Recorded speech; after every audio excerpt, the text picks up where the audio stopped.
Buongiorno, benvenuti al Focus TG, giornata molto importante per tanti motivi. Da una parte sono in arrivo nuove restrizioni, sono in arrivo notizie importanti per quello che sarà il seguito della gestione dell'emergenza legata al coronavirus. Di questo parleremo, ve lo ricordiamo, alle 12:30 in collegamento con il presidente Luca Zaia dalla sede della Protezione Civile a Marghera. Oggi dovrebbero essere definite le nuove zone arancioni e rosse che porteranno importanti ripercussioni per tutti, a partire probabilmente già dalla settimana prossima, quindi tantissima carne al fuoco. E oggi è anche la giornata del Io Apro, sappiamo l'hashtag che sta girando, la parola d'ordine che sta girando in questi giorni è quella Io Apro, ovvero tanti esercenti commercianti che nonostante le regole decidono di tenere aperte le loro attività di vario genere, anche oltre l'orario consentito, anche oltre le modalità consentite di questo periodo. Ne abbiamo avvicinati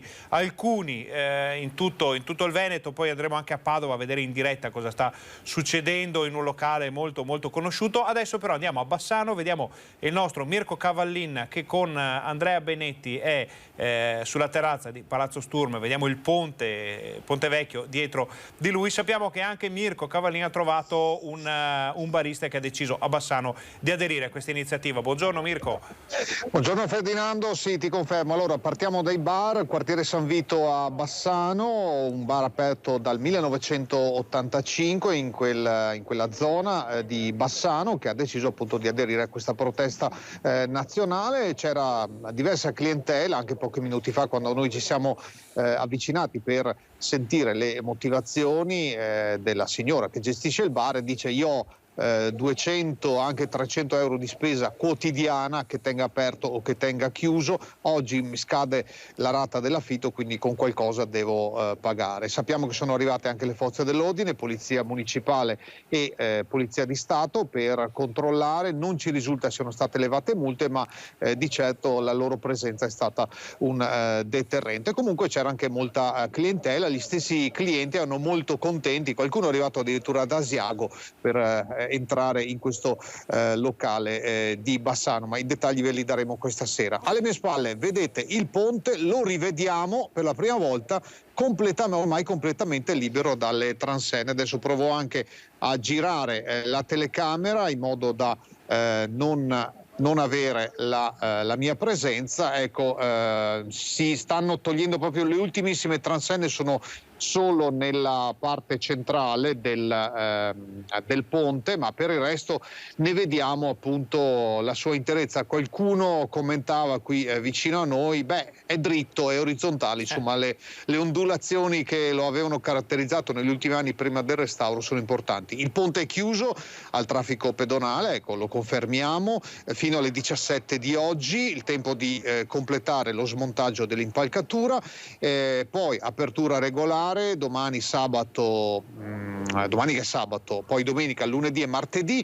Dal mattino di mercoledì 20 invece ci sarà la chiusura H24 fino al 12 di febbraio e per passare da una sponda all'altra del ponte bisognerà utilizzare il bus navetta che il comune mette a disposizione. Allora, Mirko, per tutte le altre informazioni sia sul ponte che sull'iniziativa Io Apro diamo appuntamento ai nostri telespettatori al TG Bassano di questa sera. Però ricordiamo che se qualcuno volesse vedere sempre limitatamente a quelle che sono le regole di questo momento il ponte completamente sgombro dalle transenne, domani è il giorno buono, possiamo dirlo? Sì, esatto, anche se la pavimentazione sarà ancora provvisoria, ovviamente quella con i tavolacci, però lo si potrà apprezzare anche tutta la sua larghezza, insomma la larghezza della camminata sul ponte. Adesso è ristretta negli ultimi mesi proprio dalle transenne. Potrà essere apprezzata e già da qualche prospettiva che poi stasera vi proporremo, insomma, il ponte torna a respirare. Certo, per poterlo attraversare bisogna aspettare la tarda primavera. Benissimo, allora grazie Mirko per tutte le informazioni, ricordo poi tutto il resto ne parliamo nel TG di questa sera. Buon lavoro e non esitate a contattarci se ci saranno notizie importanti, se dovesse succedere ad esempio qualche patatrac davanti a un locale a causa di qualche intemperanza di qualcuno, andiamo subito a vedere che cosa succede. Grazie, buon lavoro. A più tardi.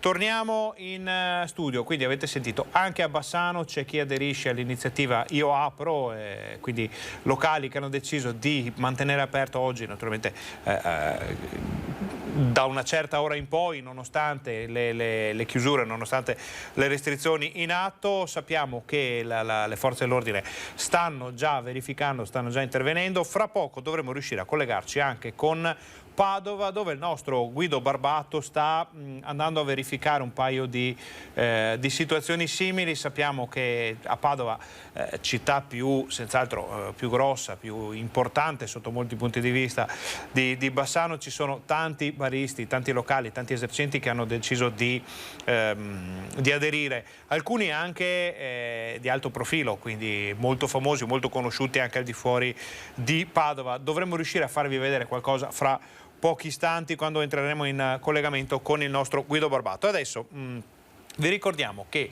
alle 12:30 saremo in collegamento con la sede della Protezione Civile di Marghera per il punto stampa del Presidente Zaia. Prima di andare avanti in attesa di Guido Barbato, parliamo del decreto legge del 14 gennaio, ovvero emanato ieri dal governo. Alessandro Costacurta e Cristiano Facca in regia ce lo possono far vedere, perché abbiamo qui, anche se si legge ben poco, però per farvi vedere che è stato già pubblicato, quindi è già operativo.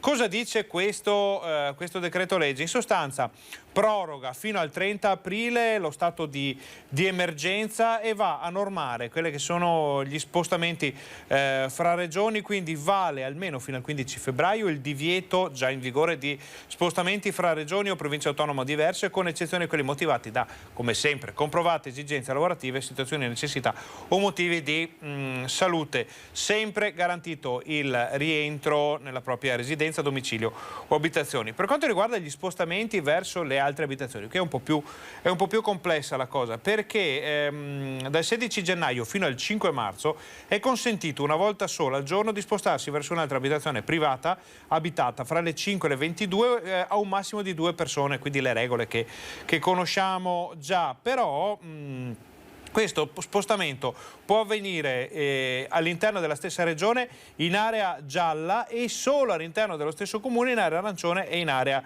rossa, fatto salvo le deroghe per gli spostamenti fra comuni per le zone con meno di 5.000 abitanti. Quindi attenzione a quello che faremo, quello che si farà a partire dalla settimana prossima, perché le restrizioni saranno forti, saranno importanti. C'è una novità contenuta in questo decreto, ovvero l'istituzione della cosiddetta area bianca, nella quale si collocano le regioni con uno scenario di tipo 1, ovvero un rischio basso, un'incidenza di contagi inferiore a 50 casi ogni 100.000 abitanti. In area bianca non si applicheranno le restrizioni. Ci fanno già sapere però che probabilmente le regioni in area bianca, in zona bianca, saranno davvero poche, forse addirittura nessuno. Il rischio è quello che gran parte delle regioni d'Italia, Veneto compreso, sia in fascia arancione. C'è chi teme una zona rossa, non comprovata, non suffragata in questo momento da dati o conferme. Bisognerà aspettare l'ufficializzazione delle fasce, che dovrebbe arrivare questo pomeriggio. Poi ci sarà una piattaforma informativa nazionale sul piano vaccini e poi si parla di elezioni, ma insomma sono cose che vedremo magari in un secondo momento. Per quanto riguarda il discorso dei bar e dei ristoranti, dovrebbe essere inserito tutto quello che porterà alle novità in un DPCM o in un secondo decreto di cui al momento non abbiamo ancora notizie precise, però dai rumors, da quelle che sono un po' le anticipazioni, pare che in buona parte dell'Italia, quindi probabilmente anche in Veneto, bar e ristoranti rimarranno chiusi. Nelle zone arancioni infatti i locali non saranno aperti al pubblico. Come dicevamo prima, pare che gran parte delle regioni d'Italia debbano finire in questa fascia. Nelle regioni che rimarranno in giallo, quindi vedremo poi chi sarà in zona gialla, bar, gelaterie, ristoranti, pasticcerie, quindi tutti gli esercizi saranno aperti fino alle 18 con l'obbligo di 4 persone al massimo per tavolo. Nelle zone bianche invece i locali pubblici potranno riaprire anche a cena. Tante novità. lasciatecelo dire, un po' di confusione anche in questo caso, perché sono tantissime le richieste, le domande che ci arrivano ed è davvero difficile rispondere stando a quanto è scritto e a quanto verrà scritto. Quindi speriamo nella conferenza stampa di Zaia fra poco di avere altre informazioni. Adesso però noi facciamo una brevissima pausa, state con noi, torniamo fra pochissimo.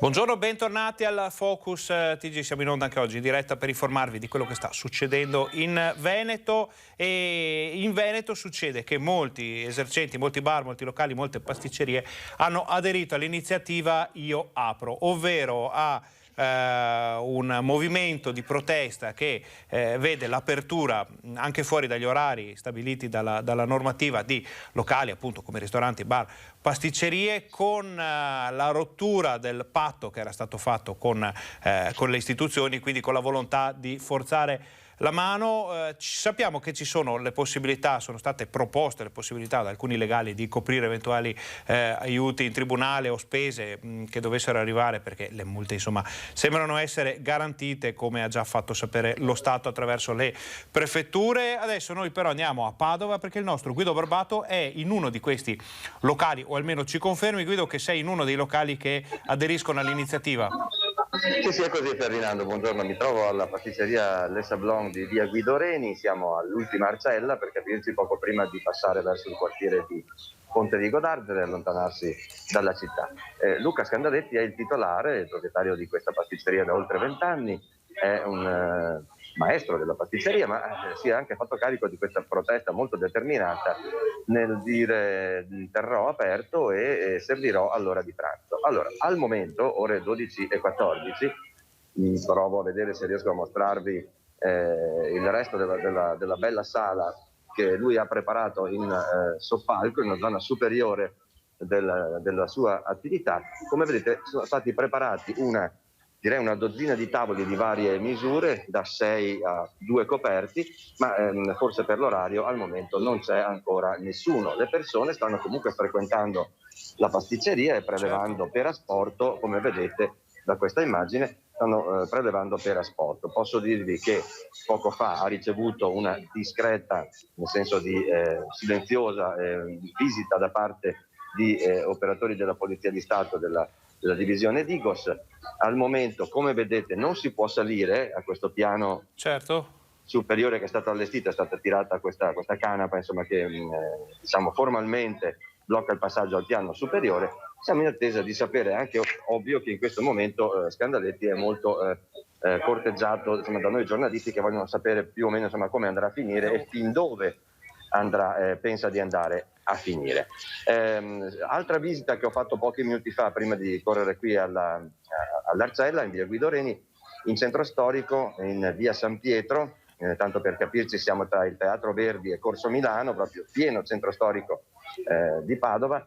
L'esercizio Baccaretto San Pietro alle 11:45 aveva preparato per 2 tavolini all'esterno con luci, candele, bicchieri, come avete visto anche qui alle Sablon, anche lì c'è la boccettina dell'igienizzante, coperte perfino, per gli avventori c'è una bella pila di coperte, ma alle 11:45 ancora nessun avventore si era seduto. C'è molta attesa per vedere se sarà un flop oppure se ci sarà qualcuno disposto a sostenere questa sfida di questi esercenti, fino anche al punto di rischiare, che so, una multa. Vedremo. Appunto, Guido, era questo che volevo chiederti. Allora, intanto pare che in questo momento la sala superiore del locale sia frequentata esclusivamente dagli operatori dell'informazione, giornalisti, operatori insomma che vista la notorietà, la fama anche di questo pasticcere, sono accorsi per capire che cosa accadrà. Ma che cosa rischia un cliente, che cosa rischia una persona che si siede a un tavolo per essere servita fuori norma? Insomma, io credo una multa pecuniaria che mi pare vada da 400 a oltre 1.000 euro. Vedete che intanto i collaboratori di scandaletti sono all'assaggio dei vini, ecco, un argomento magari anche a te caro.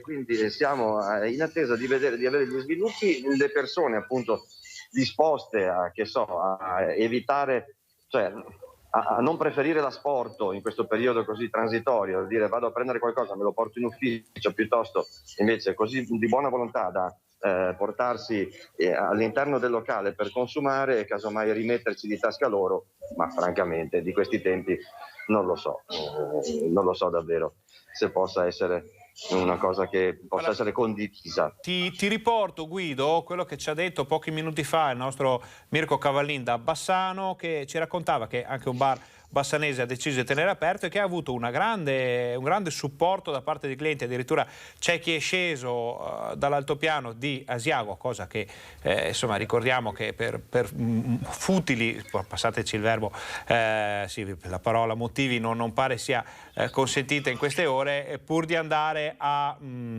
portare la propria solidarietà al barista. Quindi forse Padova reagirà in modo diverso, forse fra un po' si riempirà anche questo locale, poi nei telegiornali di questa sera delle nostre emittenti sapremo dare più notizie. Allora, intanto Guido, noi ti ringraziamo per questa veramente interessante diretta, perché ci fa vedere una realtà importante che ha deciso di dimostrare di non essere d'accordo con quello che sta succedendo, dando voce anche a molti altri che magari per timore, per paura o per motivi di vario genere o per semplicemente rispetto delle leggi hanno deciso di non farlo. Grazie Guido e buon lavoro. Se succederanno cose gravi, se ci saranno problemi, naturalmente non esitare a contattarci in modo che possiamo raccontarle in diretta. Grazie ancora. Ci sentiamo, ciao ciao.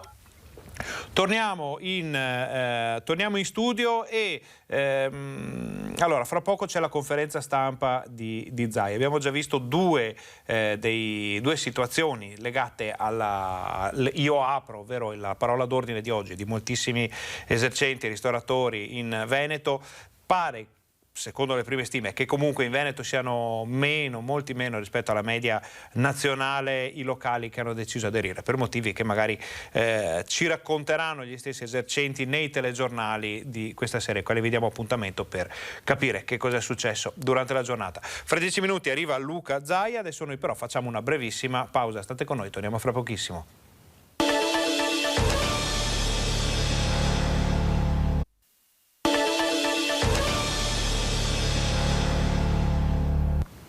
Bentornati al Focus TG, siamo in diretta anche oggi. Allora, fra pochissimi minuti il presidente Luca Zaia farà il punto della situazione dalla sede della Protezione Civile di Marghera. Siamo già collegati, siamo già in streaming anche sui nostri social, quindi potete vedere o consigliare di vedere la conferenza stampa di Zaia anche se siete o avete qualcuno fuori dal Veneto o fuori dall'Italia, come ci capita spesso di vedere grazie ai messaggi che ci arrivano, per poter capire che cosa succede qui nella nostra regione. Abbiamo sentito le novità riguardanti l'iniziativa Io Apro, ovvero esercenti, commercianti che decidono di mantenere aperto in deroga personale naturalmente alle restrizioni del periodo. Siamo stati a Padova, siamo stati a Bassano, poi ne parliamo nei TG di questa sera. Adesso però facciamo un piccolo riassunto, per così dire, delle puntate precedenti. Sentiamo cosa ha detto il presidente Zaia nell'ultima conferenza stampa disponibile.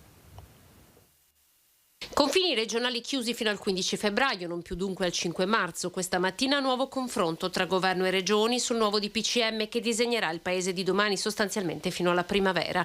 Un confronto chiuso con la promessa di rivedere i dati di settimana in settimana. L'idea delle regioni è quella comunque che ci sia modo anche di fare dei tagliandi strada facendo, perché non è che possiamo pensare che una regione finisca in zona arancione e ci resti ad libitum. Nei prossimi giorni invece nuovo incontro con la conferenza delle regioni su modalità e tempistiche della vaccinazione anti-Covid. 40.000 a settimana sono i vaccini Pfizer destinati al Veneto per medici e RSA. Molto più esigua invece la fornitura Moderna che sarà destinata agli ultraottantenni, ma la vera novità è l'approvazione attesa di AstraZeneca. C'è un dato importante che il 29 di gennaio ci sarà la valutazione EMA per AstraZeneca. Se si apre il fronte AstraZeneca è verosimile che noi si possa chiudere la partita vaccinale per giugno. In piena terza ondata il Veneto conferma il trend in calo dei contagi per il 14° giorno di fila e annuncia di aver aperto la seconda tranche di vaccini, oltre agli ultraottantenni, anche ai malati oncologici. Per gli anziani, 350.000 in Veneto, si parte dalla classe 1941, poi a scendere. Molti saranno raggiunti dall'assistenza domiciliare. A scendere gli arriverà la lettera a casa con il giorno e il luogo dove andare. Obiettivo: creare una prima mini immunità di gregge. Sulla crisi di governo oggi il presidente Zaia ha ribadito la stabilità e solidità della regione come interlocutore del governo, auspicando però che non si debba tornare ad elezioni. Io ho sempre dichiarato che le elezioni sono sanificatorie, ma in questo momento qua immagino che se ci fossero sarebbe uno scenario veramente problematico, sia da un punto di vista di regole di sanità pubblica che per un paese che entrerebbe in un tunnel che durerebbe quanto? Un paio di mesi almeno prima di poter avere una nuova classe dirigente.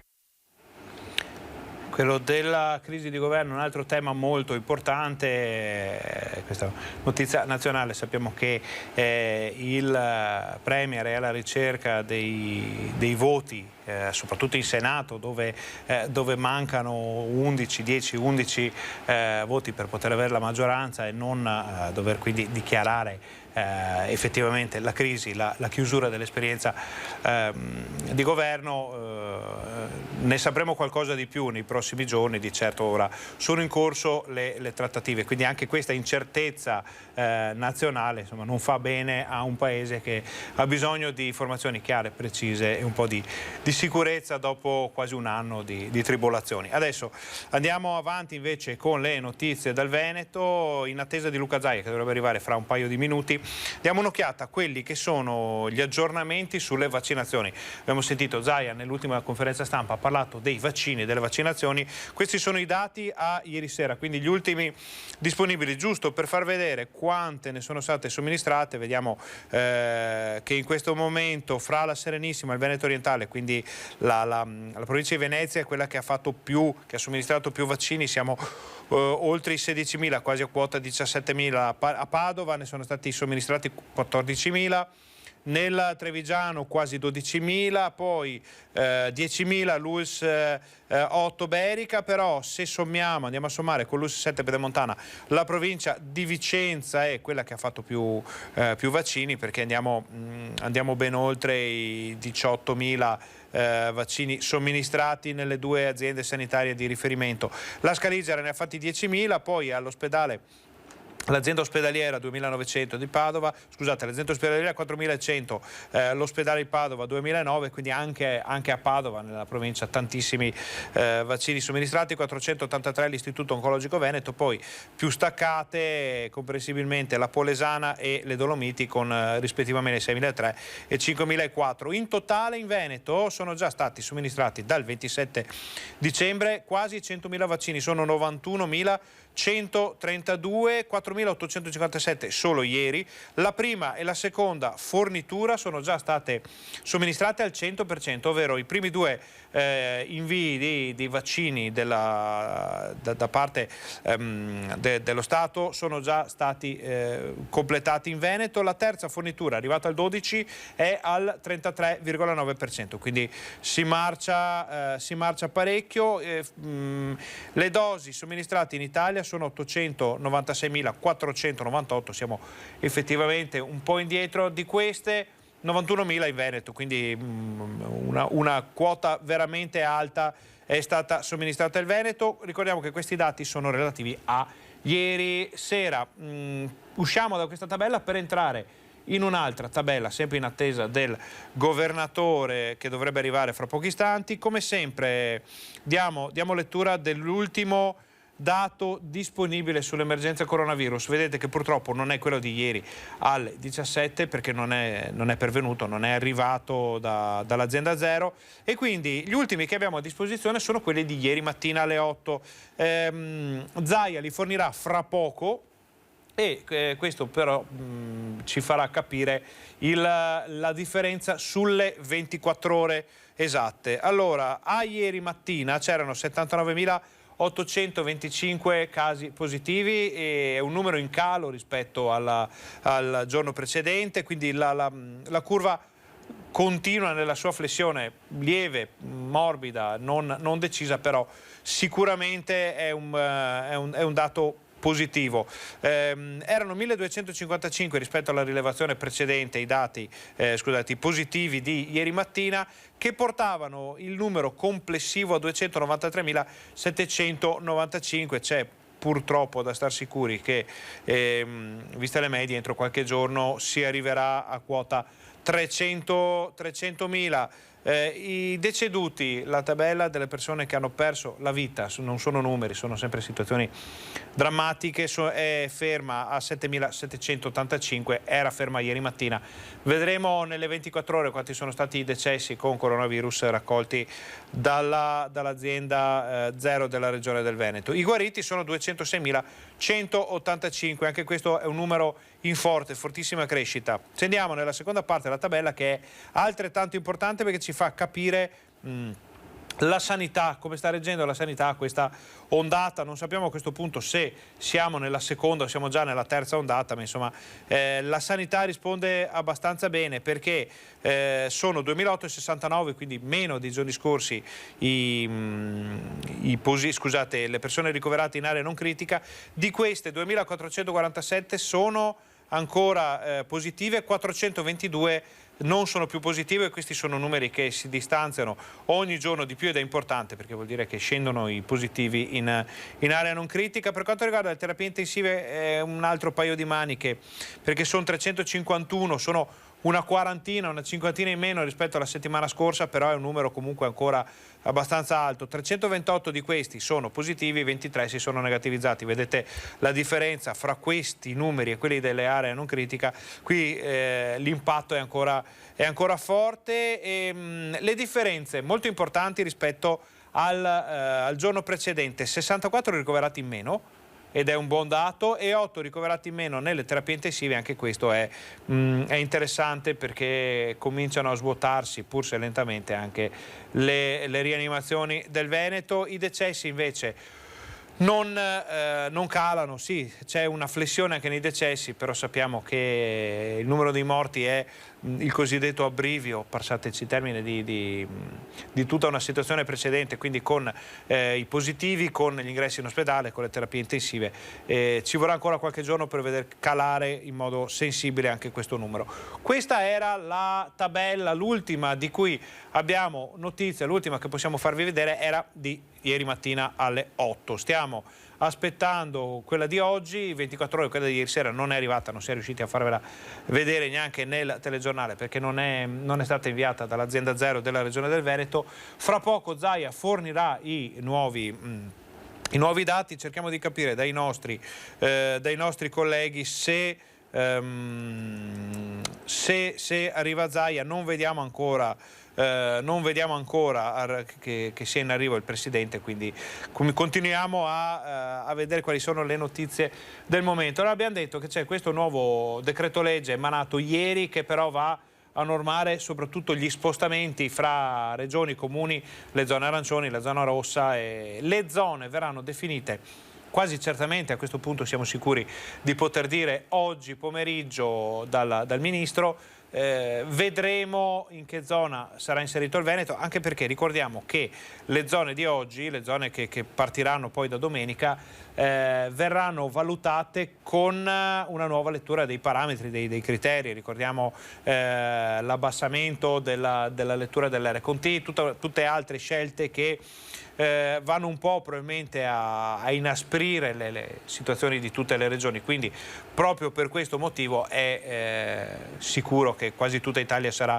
in zona arancione, se non rossa. Dovrebbe, il condizionale d'obbligo, ma fin quando non vedremo nero su bianco ciò che firmerà il Ministro non possiamo esserne certi, anche il Veneto in zona arancione, quindi con tutte le restrizioni del caso che saranno inserite, poi quelle che riguardano i locali pubblici, i bar, la vita quotidiana di ognuno di noi, oltre agli spostamenti di cui parla il decreto, in un altro DPCM in arrivo nelle prossime ore, quindi cambierà qualcosa di sicuro dalla settimana prossima.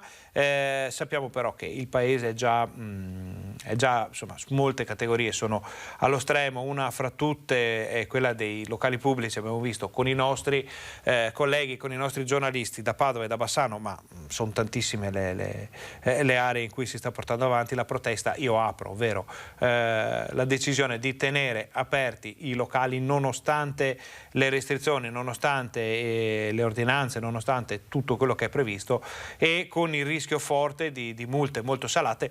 Abbiamo sentito anche Guido Barbato da Padova, pare anche per i clienti che dovessero farsi trovare seduti al tavolo o in orario in cui non si può consumare nei locali. Quindi vedremo poi cosa succederà nel corso di una giornata che rischia di diventare davvero complicata, fra crisi di governo, fra attesa sulle zone arancioni, attesa per i nuovi decreti di PCM. Noi chiedo in regia di mettere qui già fuori la sede della Protezione Civile, vediamo che è tutto pronto, giornalisti che passano, giornalisti che si preparano a porre le vostre domande, ci fanno sapere che Zaia è in arrivo, quindi stiamo pronti ad andare con la diretta, poi speriamo che arrivino buone notizie. Vi lasciamo al governatore. Ma fa freddo qui dentro? Avete freddo? Buongiorno, buongiorno.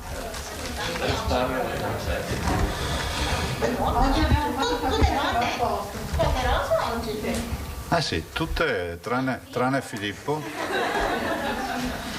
Beh, benvenute. Buongiorno a tutti. Allora, oggi abbiamo avuto un problema informatico rispetto al bollettino, ma abbiamo ricostruito almeno 2 o 3 parametri che è giusto che siano dati ai cittadini e nell'informazione.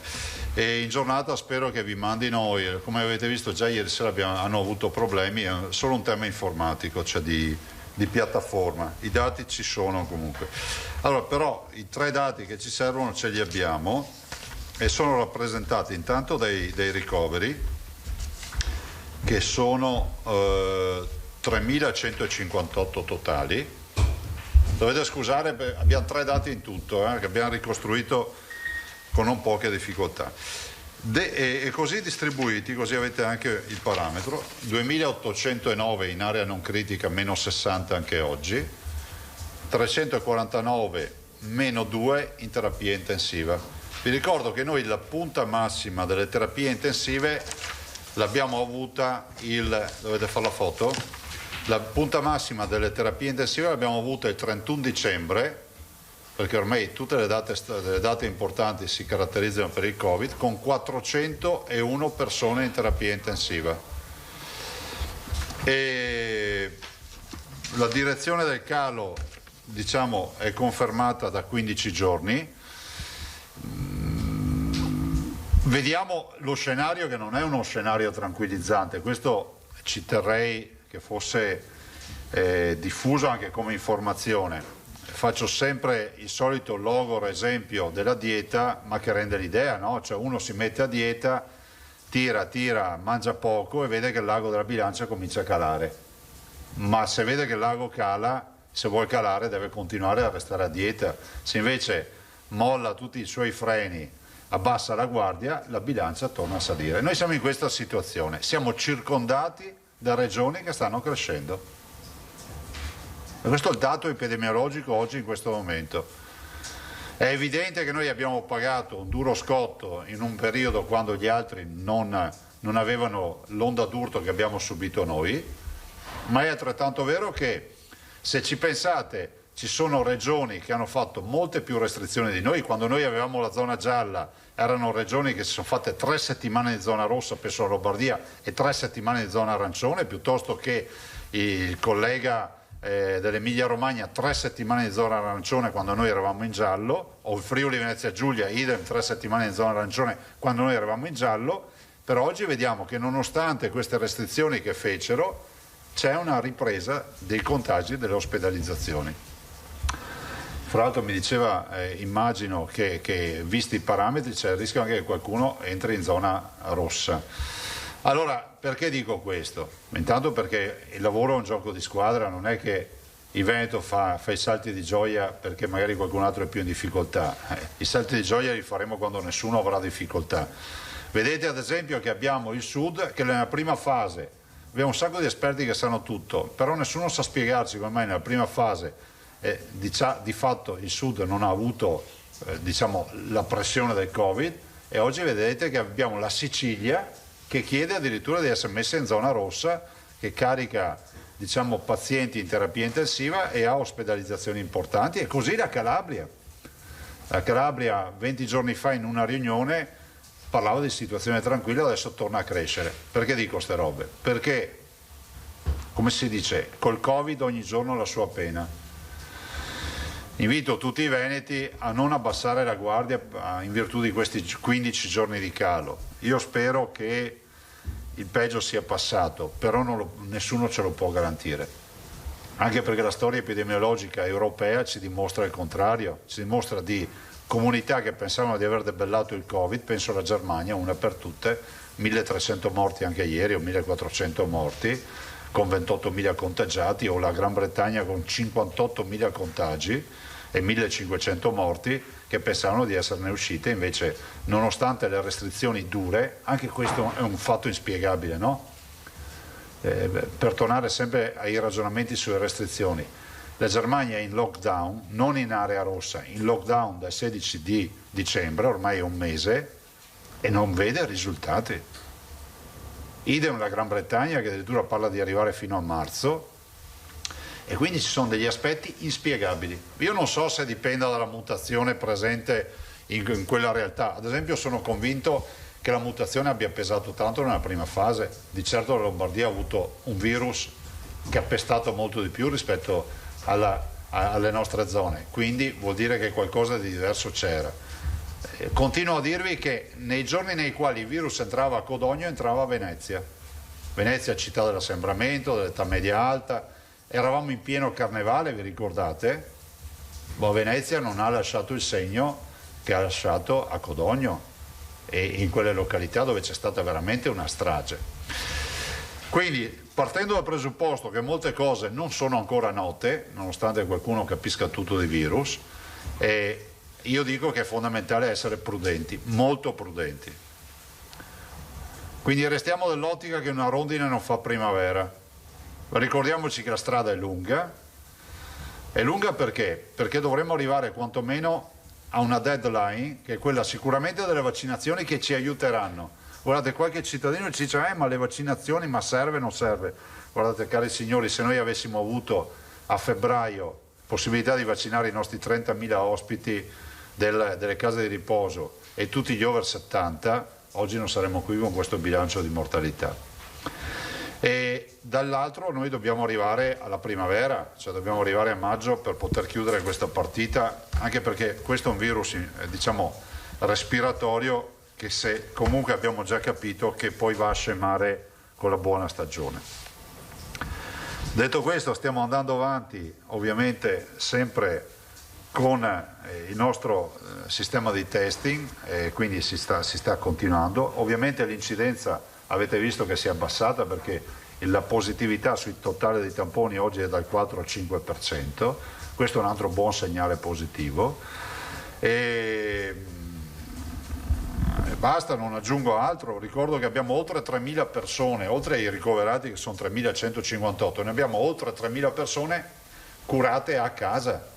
Si parla tanto di assistenza domiciliare. Vi ricordo che fra l'altro sono stati approvati anche i nuovi protocolli per le cure domiciliari dalla Commissione e quindi che fra l'altro saranno sempre modificati. Cioè, è stato introdotto il tema dell'ossiclorochina, il cortisone, degli antibiotici, insomma queste sono robe da medici, non sono robe che mi riguardano. È stato approvato quanti giorni fa? Una settimana fa con un decreto e prima c'era un altro di piano. Questa è una postilla del piano. Sì. Attuale.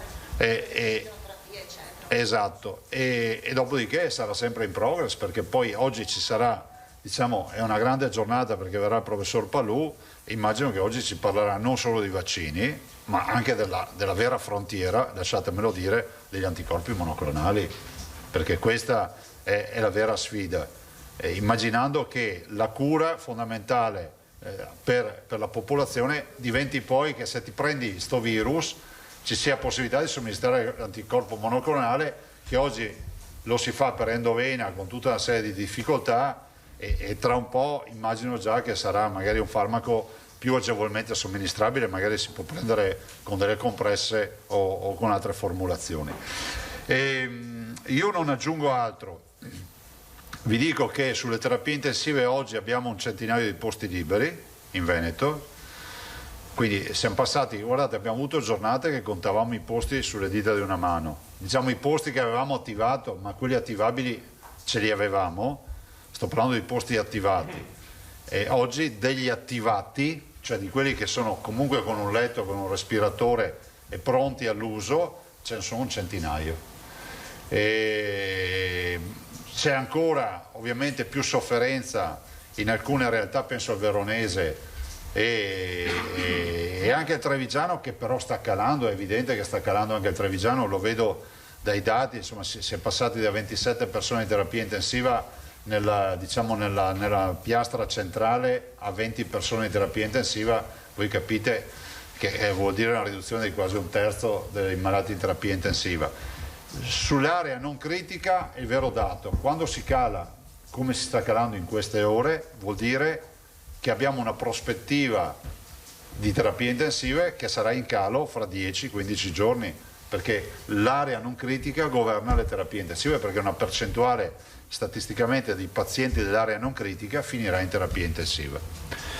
Dei curati a domicilio abbiamo più di 3.000 persone, 3.000 cittadini del Veneto che hanno cure extraospedaliere, vengono seguiti, ossigenoterapia, i saturimetri, ne abbiamo distribuiti 40.000, ringrazio le USCA, ringrazio i medici di base, insomma tutti coloro che lavorano per fare in modo di venirne fuori da questa partita. Ecco, se volete vedere un dato, io penso che il merito che dobbiamo dare ai nostri medici, uomini e donne della sanità, sia quello che nonostante il numero bruttissimo e duro della mortalità sono riusciti a evitare il peggio, se così si può dire, perché penso che se non ci fosse stata questa sanità magari l'incidenza della mortalità sarebbe stata anche più alta. Ricordiamoci che noi abbiamo avuto un mese nel quale eravamo un vascello in mezzo al mare in burrasca con una forza del mare impressionante. Lo avete visto sul fronte dei ricoveri, lo avete visto sul fronte della mortalità. Passerei la parola a voi, il professor Palù arriva. Sì, scende e scenderà, sì, perché arrivava a mezzogiorno e mezzo. Se avete delle domande poi la giornata del professor Palù vi lascio con lui. Allora, Tosato, Pederiva, Marchiori, la collega e ok. Tosato, vai. C'è un veloce giro così poi lasciamo la parola al Palù. Grazie. Veloce, una richiesta e poi una cosa che arriva da lettori, da persone. Prego. La richiesta riguarda la collocazione in fascia. Oggi è giornata di riclassificazione. Ci attendiamo l'arancione, immagino. Lo diamo per scontato. Ma guardate, sì, perché l'arancione è stata... Eccolo qui il professore. Ciao Giorgio. E grazie. Allora dicevo, a noi hanno attribuito una zona, diciamo, arancione, nonostante il nostro R-Conti sia stato e sia sotto l'1. Si parla di un 0,95, 0,96. Ci è stata attribuita la zona arancione in virtù del tasso alto di ospedalizzazione, che ricordo oggi essere il sesto tasso di ospedalizzazione a livello nazionale. Ci sono 5 regioni che ospedalizzano più di noi. Magari hanno numeri meno evidenti, perché per la logica della popolazione, se hai 5 milioni di abitanti hai un numero assoluto, se ne hai 1 milione, 1,5 milioni, 4 milioni, cala un po' di più. Però i tassi di ospedalizzazione ci dicono questo oggi, no? Che abbiamo delle regioni che ospedalizzano più di noi, povere, cioè è successo anche a noi. Quindi insomma ce ne stiamo in arancione, sì, anche per le prossime settimane. Ecco, stavo finendo il ragionamento, perché ci hanno attribuito la zona arancione e mediamente la zona arancione, secondo quel protocollo delle zone, dura 2-3 settimane. Quindi cercheremo di capire poi oggi nell'ordinanza del Ministro cosa ne esce. Ecco, l'altra cosa che, chiamiamola così, una supplica da parte degli informatori scientifici, farmaceutici, chiedono se possono essere anche loro ammessi alla vaccinazione in tempi brevi. Ad esempio in Friuli sta avvenendo questo, perché loro vanno in giro per gli ospedali, per gli ambulatori, hanno contatti con i medici. Sì, guardate, gliela riferisco. No, ma questo è sacrosanto, come per le farmacie e comunque coloro che sono esposti. Abbiamo anche il tema degli odontoiatri, i dentisti. Considerate che noi stiamo procedendo con delle priorità. La prima priorità è quella degli ospedalieri e quella delle case di riposo, e a seguire queste sono tutte categorie che assolutamente verranno vaccinate. Il Friuli però sta vaccinando con le nostre stesse categorie, perché poi è un accordo nazionale sulle categorie. Prego. Pederiva. Grazie, buongiorno Presidente. Buongiorno. Sugli informatori scientifici sono stata preceduta. Ci sarebbe una richiesta di FAQ a proposito del rimessaggio delle barche, nel senso che scrive un lettore, Guido Zennaro di Martellago, se nell'incrocio tra provvedimenti statali e regionali si può consentire, come era successo durante il lockdown di primavera, il trasferimento fuori comune per raggiungere le imbarcazioni, visto il periodo invernale? Sì, giriamo all'avvocato Botteon questo quesito e vedrà di trasformarlo in una FAQ. Perfetto, grazie. La domanda invece che volevo fare, tornando alla classificazione di rischio, stavo dando un'occhiata veloce, ma in diretta non ho potuto approfondire molto al report appunto della cabina di regia. Mi pare di vedere che ci sono molte più indicazioni, non voglio usare il termine rassicuranti, ma insomma un po' meno inquietanti, ecco, delle scorse settimane, nel senso che su più parametri la valutazione di impatto viene definita moderata, se non addirittura bassa, rispetto ad altre regioni. Ne avete parlato nel corso del confronto per il Veneto? Sì, stavo guardando. Sì, però io non mi consolo, io lo so questo, però non mi consolo di questo, perché ho visto cosa accade e guardate che il cambio repentino di scenario con il Covid è possibile. Cioè non vorrei che i cittadini, io sono preoccupato del fatto che i cittadini non pensino che sia finita. Siamo in una traversata del deserto, abbiamo trovato un'oasi, c'è l'acqua, si può bere, ci rifocilliamo, ma ne abbiamo ancora un pezzo del deserto da fare. Occhio, e non sapremo se troveremo un'altra oasi. Volevo chiedere se secondo voi questo potrebbe essere l'effetto di alcune delle restrizioni applicate anche nel periodo natalizio in virtù pure del DPCM governativo. È probabile, però è pur vero che tutti i fenomeni hanno un andamento, una curva a campana, no? C'è la fase di crescita importante, la stabilizzazione, il famoso plateau, e poi si scende. È pur vero che noi prima di quelle restrizioni avevamo già dato. Ultimo flash, la protesta degli studenti medi, chiedono la riapertura delle scuole. Vorrei domandare se, alla luce dell'ordinanza in vigore fino al 31 gennaio, avete fissato una data per una valutazione su cosa succederà dal 1 febbraio. Ma io penso che sia sacrosanto che gli studenti chiedano la riapertura delle scuole, ed è altrettanto vero che, l'ho detto io senza che nessuno protestasse il giorno che ho firmato l'ordinanza, che io la considero una sconfitta, che trovarsi da governatore a firmare un'ordinanza per chiudere le scuole. Voglio ricordare che la feci il 22 febbraio un'ordinanza simile, chiusi le scuole, i teatri, i cinema, le chiese e anche il carnevale, e apriti cielo, no? Sembrava che fosse un esaltato, e io posso aggiungere per fortuna che lo feci. E dico anche in questa fase, poi c'è il professor Palù, che è autorevole rappresentante del mondo scientifico, che mi ha espresso anche le sue considerazioni prima dell'ordinanza, perché io mi devo confrontare, cioè io non ho gli strumenti, mi sono confrontato con la mia prevenzione e poi con uno scienziato come il professor Palù, ho letto dichiarazioni di altri esponenti del mondo scientifico, tutte le avete viste, no? Il professor Ricciardi, il professor Buglioni, eccetera.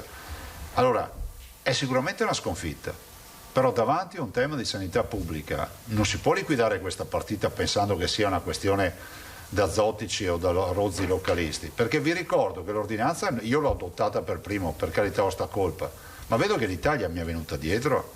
Oggi immagino che ci siano 2 o 3 regioni che non hanno adottato ordinanze per le scuole, e questo è un aspetto che va a confermare il tema del rischio epidemiologico, perché poi, ripeto, professore, poi se riterrete ve ne parlerà, però siamo davanti a una comunità che rischia, che naturalmente, pensate all'ambiente confinato di un'aula, alla presenza di un positivo c'è il rischio che ci sia una sorta di link tra il positivo e il negativo, e poi si va a diffondere quello che sono le infezioni da Covid. I ragazzi non hanno nessuna colpa, e non accetto che si dica che si sono chiuse le scuole perché non siamo pronti con i trasporti.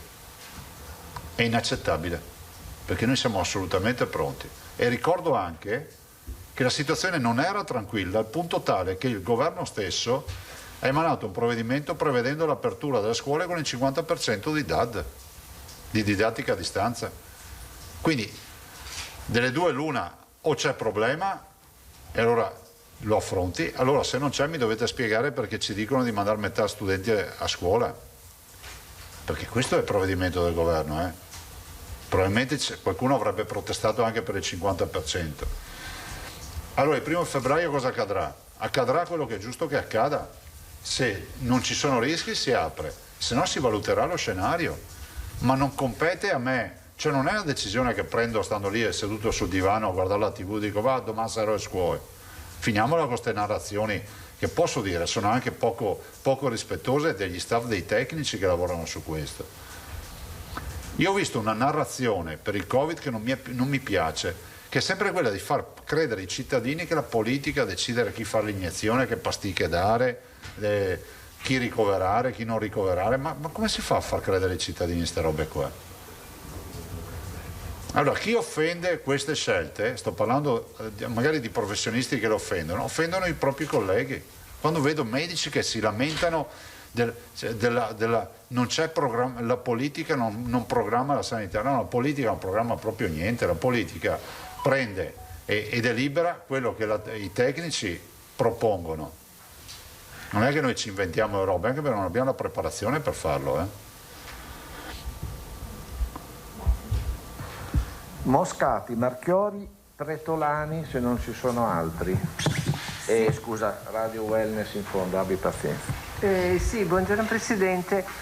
Io ho una domanda che mi viene posta da un medico che si è iscritto come medico e ha risposto al reclutamento dei 3.000 medici vaccinatori. Già un mese fa ha fatto la richiesta. Parliamo del Trevigiano, dell'Ordine dei Medici di Treviso. Sì.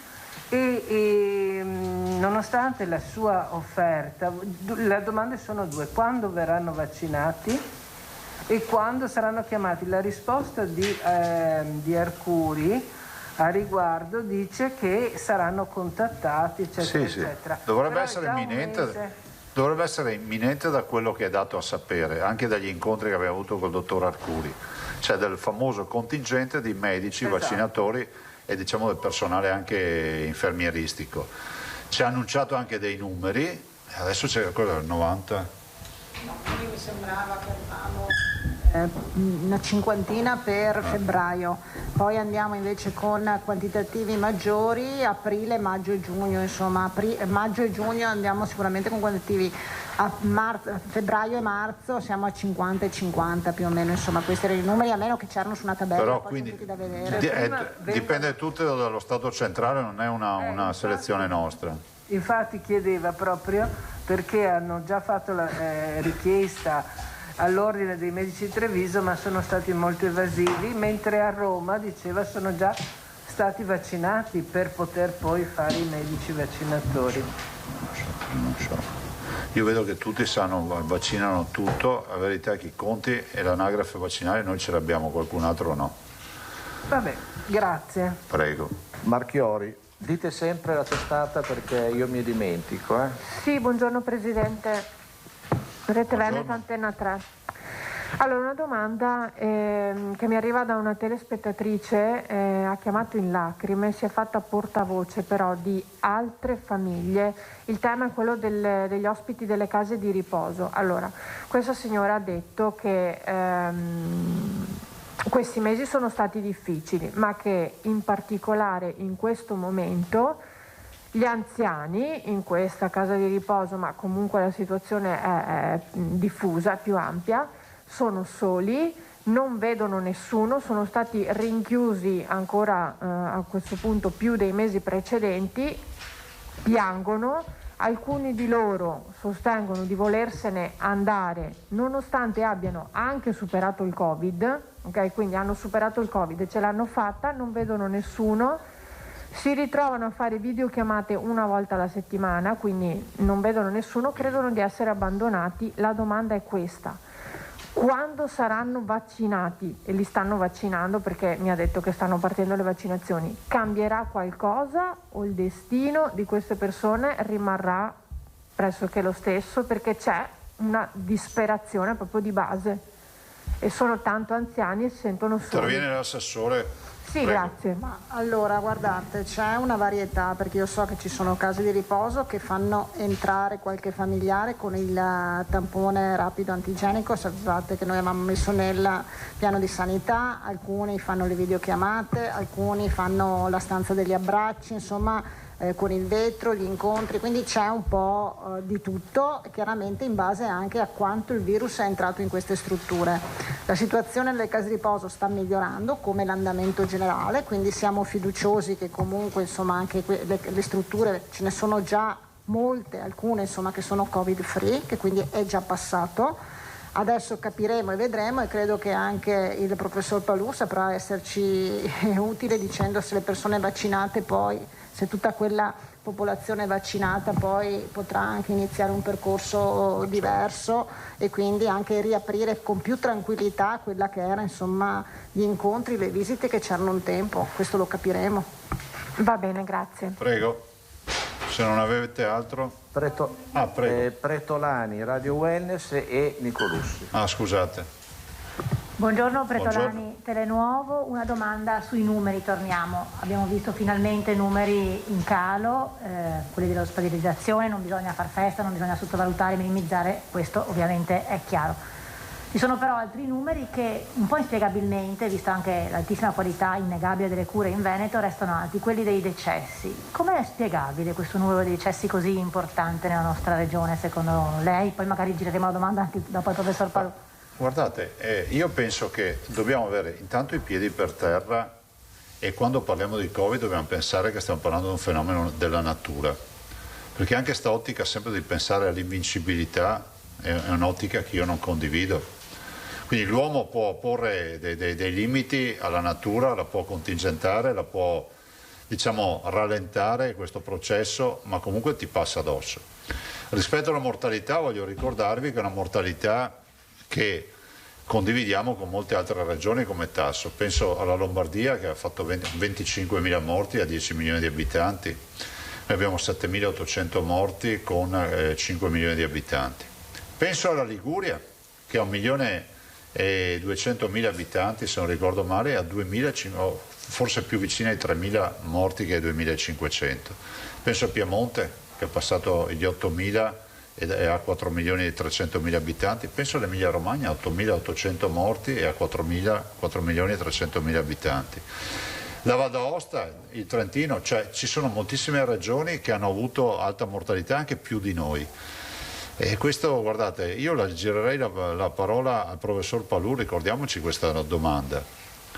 Cioè, il target della mortalità non è un elemento di valutazione della qualità della sanità, anche perché voglio ricordare che i nostri medici hanno preso in carico tutti i pazienti, e questo va ricordato con non poche difficoltà. Perché un giorno c'è stata una domanda, ho detto: ma Veneto è come Bergamo? No, noi abbiamo preso in carico tutti i pazienti. Infatti voi non avete fatto un articolo di giornale, un servizio televisivo nel quale avete raccontato la storia di un paziente rimasto a terra. E a differenza di marzo non abbiamo chiuso su tutte le prestazioni, e a differenza di marzo abbiamo quasi 300 persone in terapia intensiva non Covid e abbiamo oltre 7.000 pazienti nei nostri ospedali che non sono Covid. Quindi abbiamo tentato anche di mantenere in piedi un servizio sanitario in un momento non facile. Andate a vedere cosa è accaduto nelle altre regioni. Michela, prego. Radio Wellness e Nicolussi. Ce la fai ad avvicinarti? Grazie. Marco Lacava, Radio Wellness, buongiorno Presidente. Solo un chiarimento riguardo la vaccinazione degli over 80. Ieri l'assessore Lanzarin riportava che si procederà con la convocazione della Corte del 41 a scendere, 40, 39, 38. Quindi il piano d'azione regionale prevede di vaccinare prima gli ottantenni e poi gli over 90, è corretto? Gli 80 andiamo, sì. Quindi gli over 90, non saranno è vaccinati la per Regione ultimi. Veneto, il piano nazionale, quindi noi stiamo seguendo il piano nazionale. Prego, Michela, grazie. Nicolussi Moro. Buongiorno, sono Michela Nicolussi Moro del Corriere. Buongiorno. Io ho bisogno di 2 chiarimenti tecnici. Prego. Allora, il primo mi pareva di capire che in questa nuova tornata di monitoraggio di riclassificazioni delle regioni non sia più tenuto in considerazione il parametro dell'incidenza, cioè il numero di positivi per 100.000 abitanti, ma l'ospedalizzazione. Sì, rischia.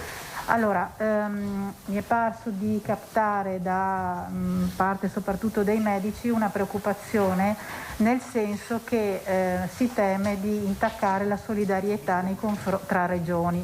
Per esempio il Veneto ha dato un aiuto ad altre regioni nel ricoverare alcuni pazienti che non trovavano spazio nelle regioni limitrofe, mi pare di aver capito. È vero.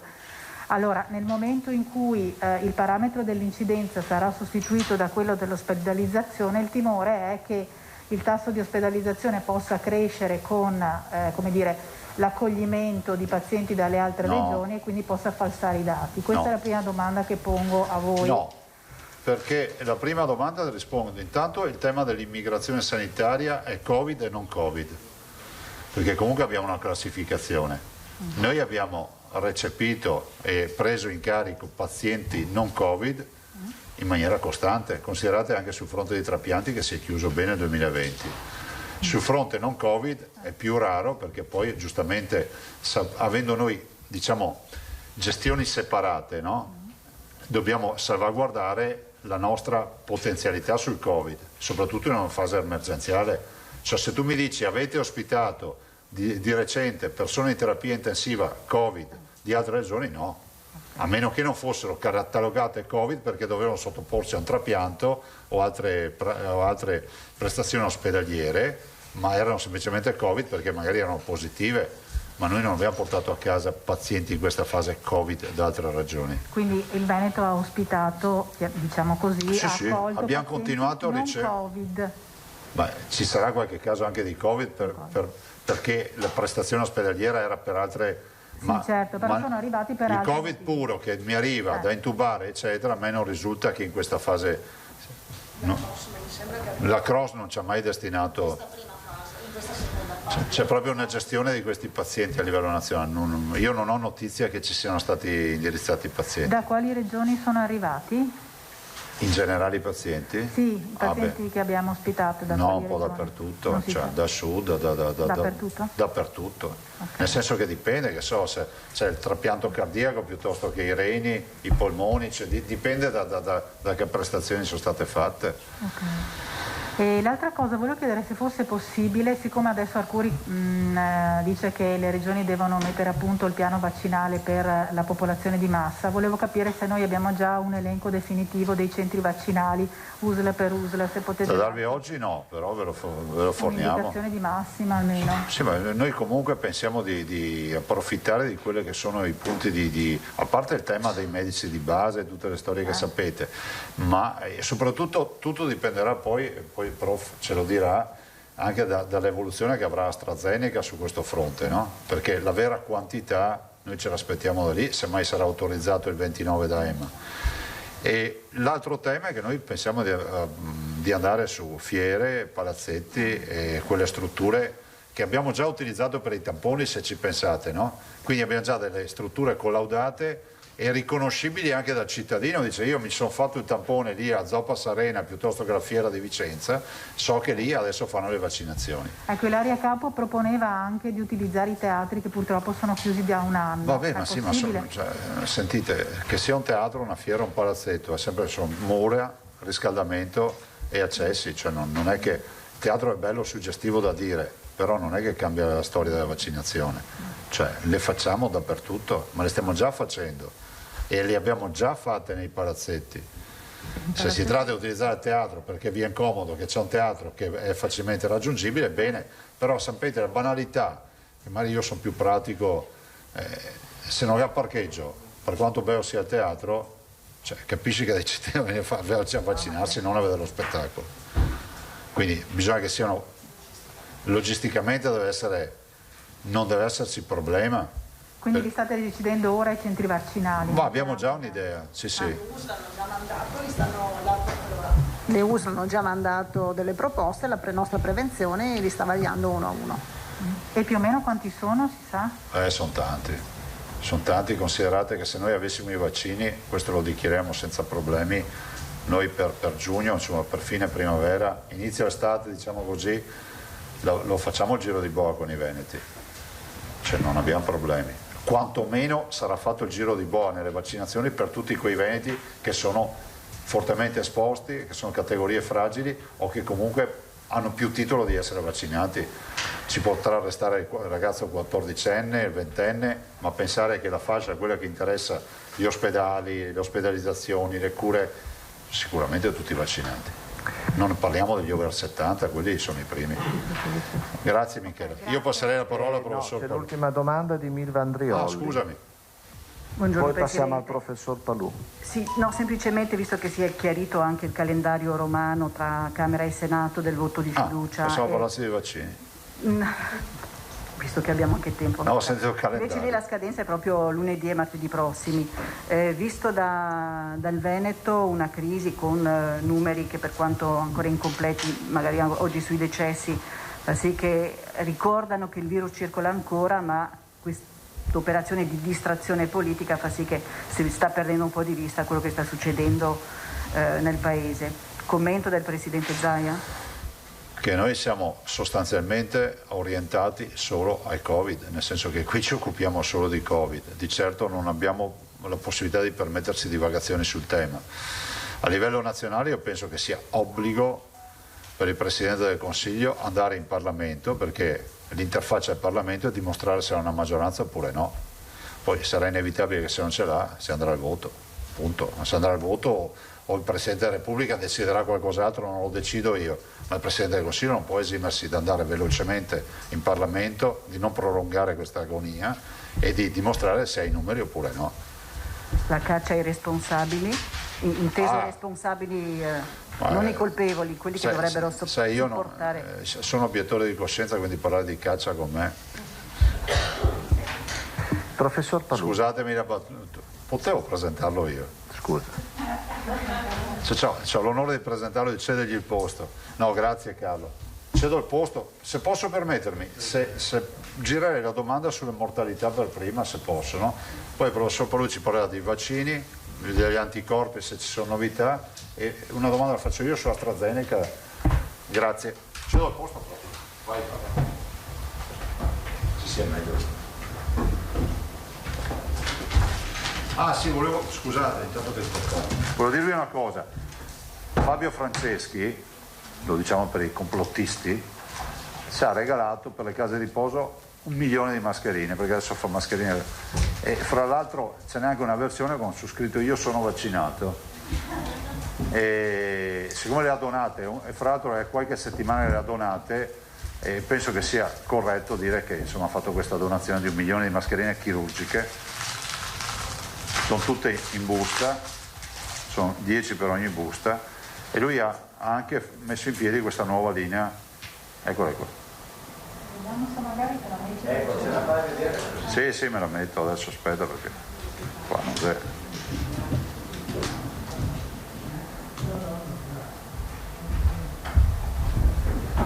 Adesso sì, scusate, non mi ricordo. Però me la metto. Non si dica che Zaia va in giro senza mascherina. Facciamo così.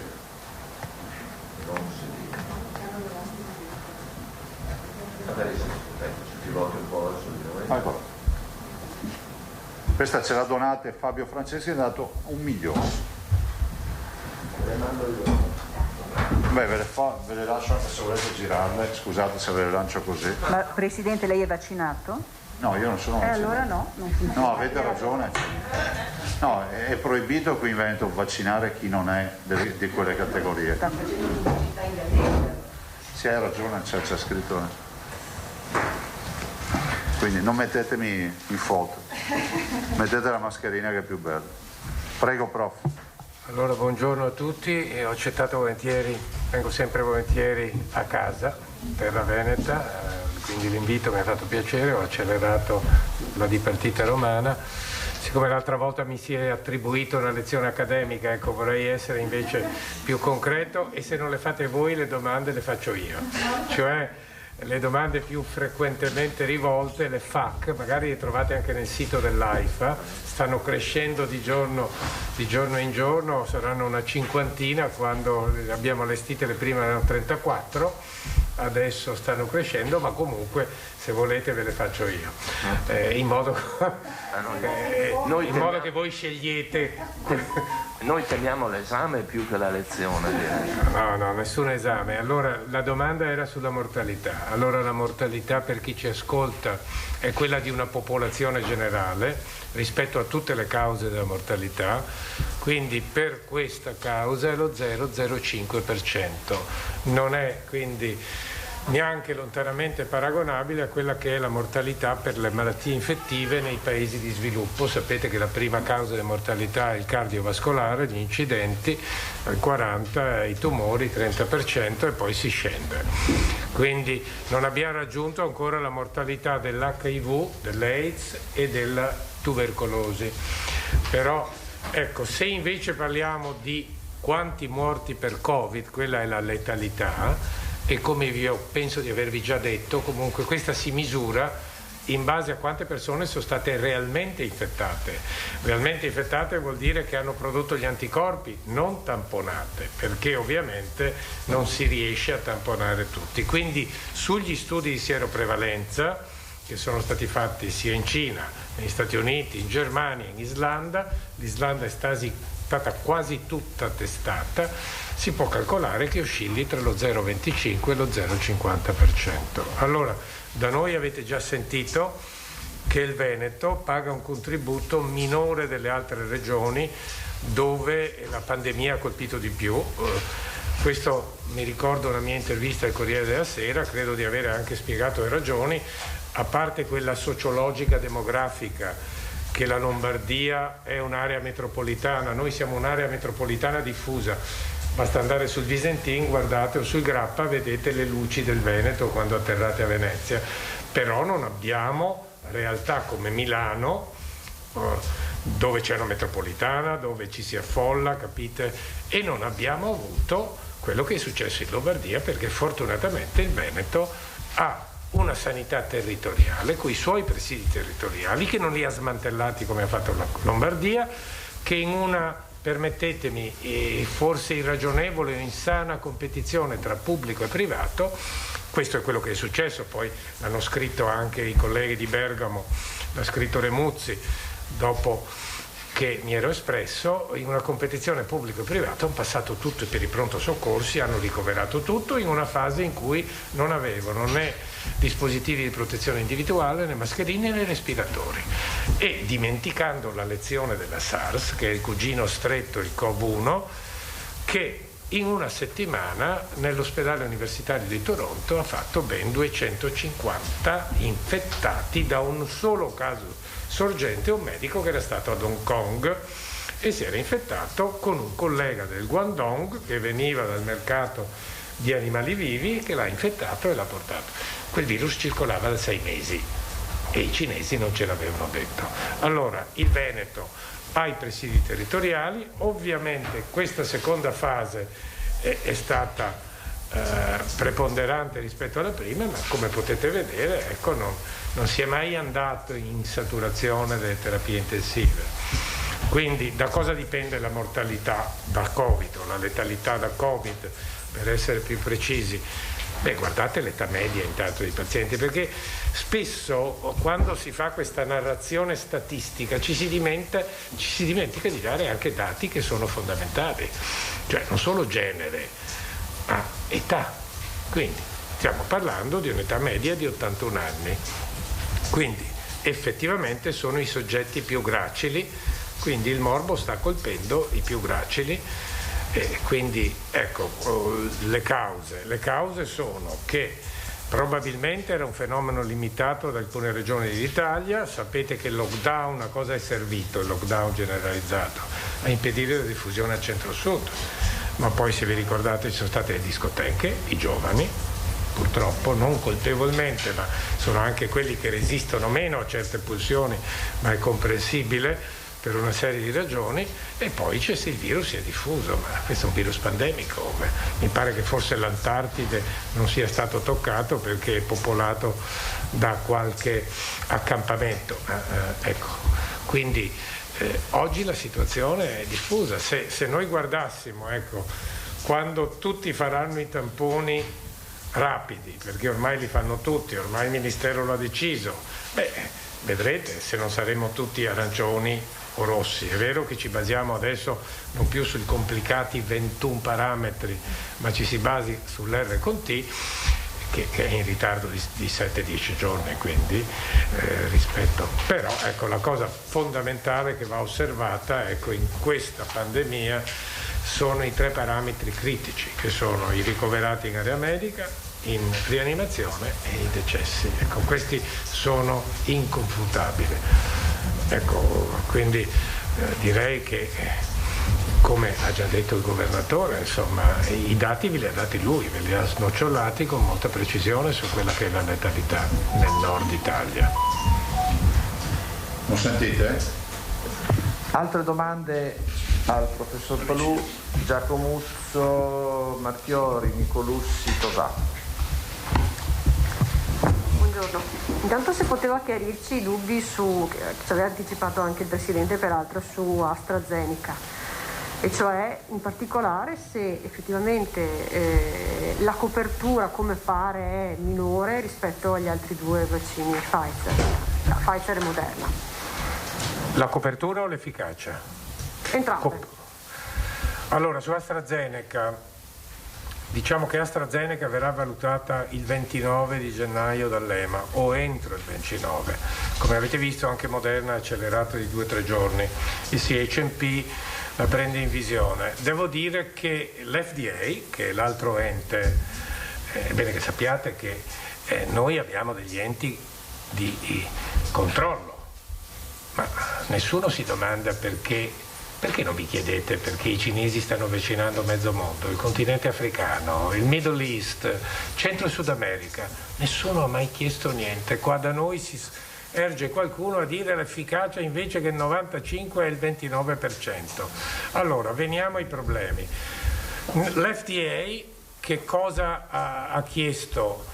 Un implemento di indagini a AstraZeneca, perché AstraZeneca aveva condotto il suo studio in varie sedi, ovviamente, l'aveva condotto dove è più incidente il Covid-19, avendo come braccio di controllo il vaccino per il meningococco. L'FDA ha detto no, io voglio vedere il placebo vero e proprio come gli altri studi, che vuol dire la soluzione fisiologica. L'AstraZeneca poi aveva un altro problemino, altri 2 problemini, per cui anche l'EMA ha chiesto un supplemento di indagini.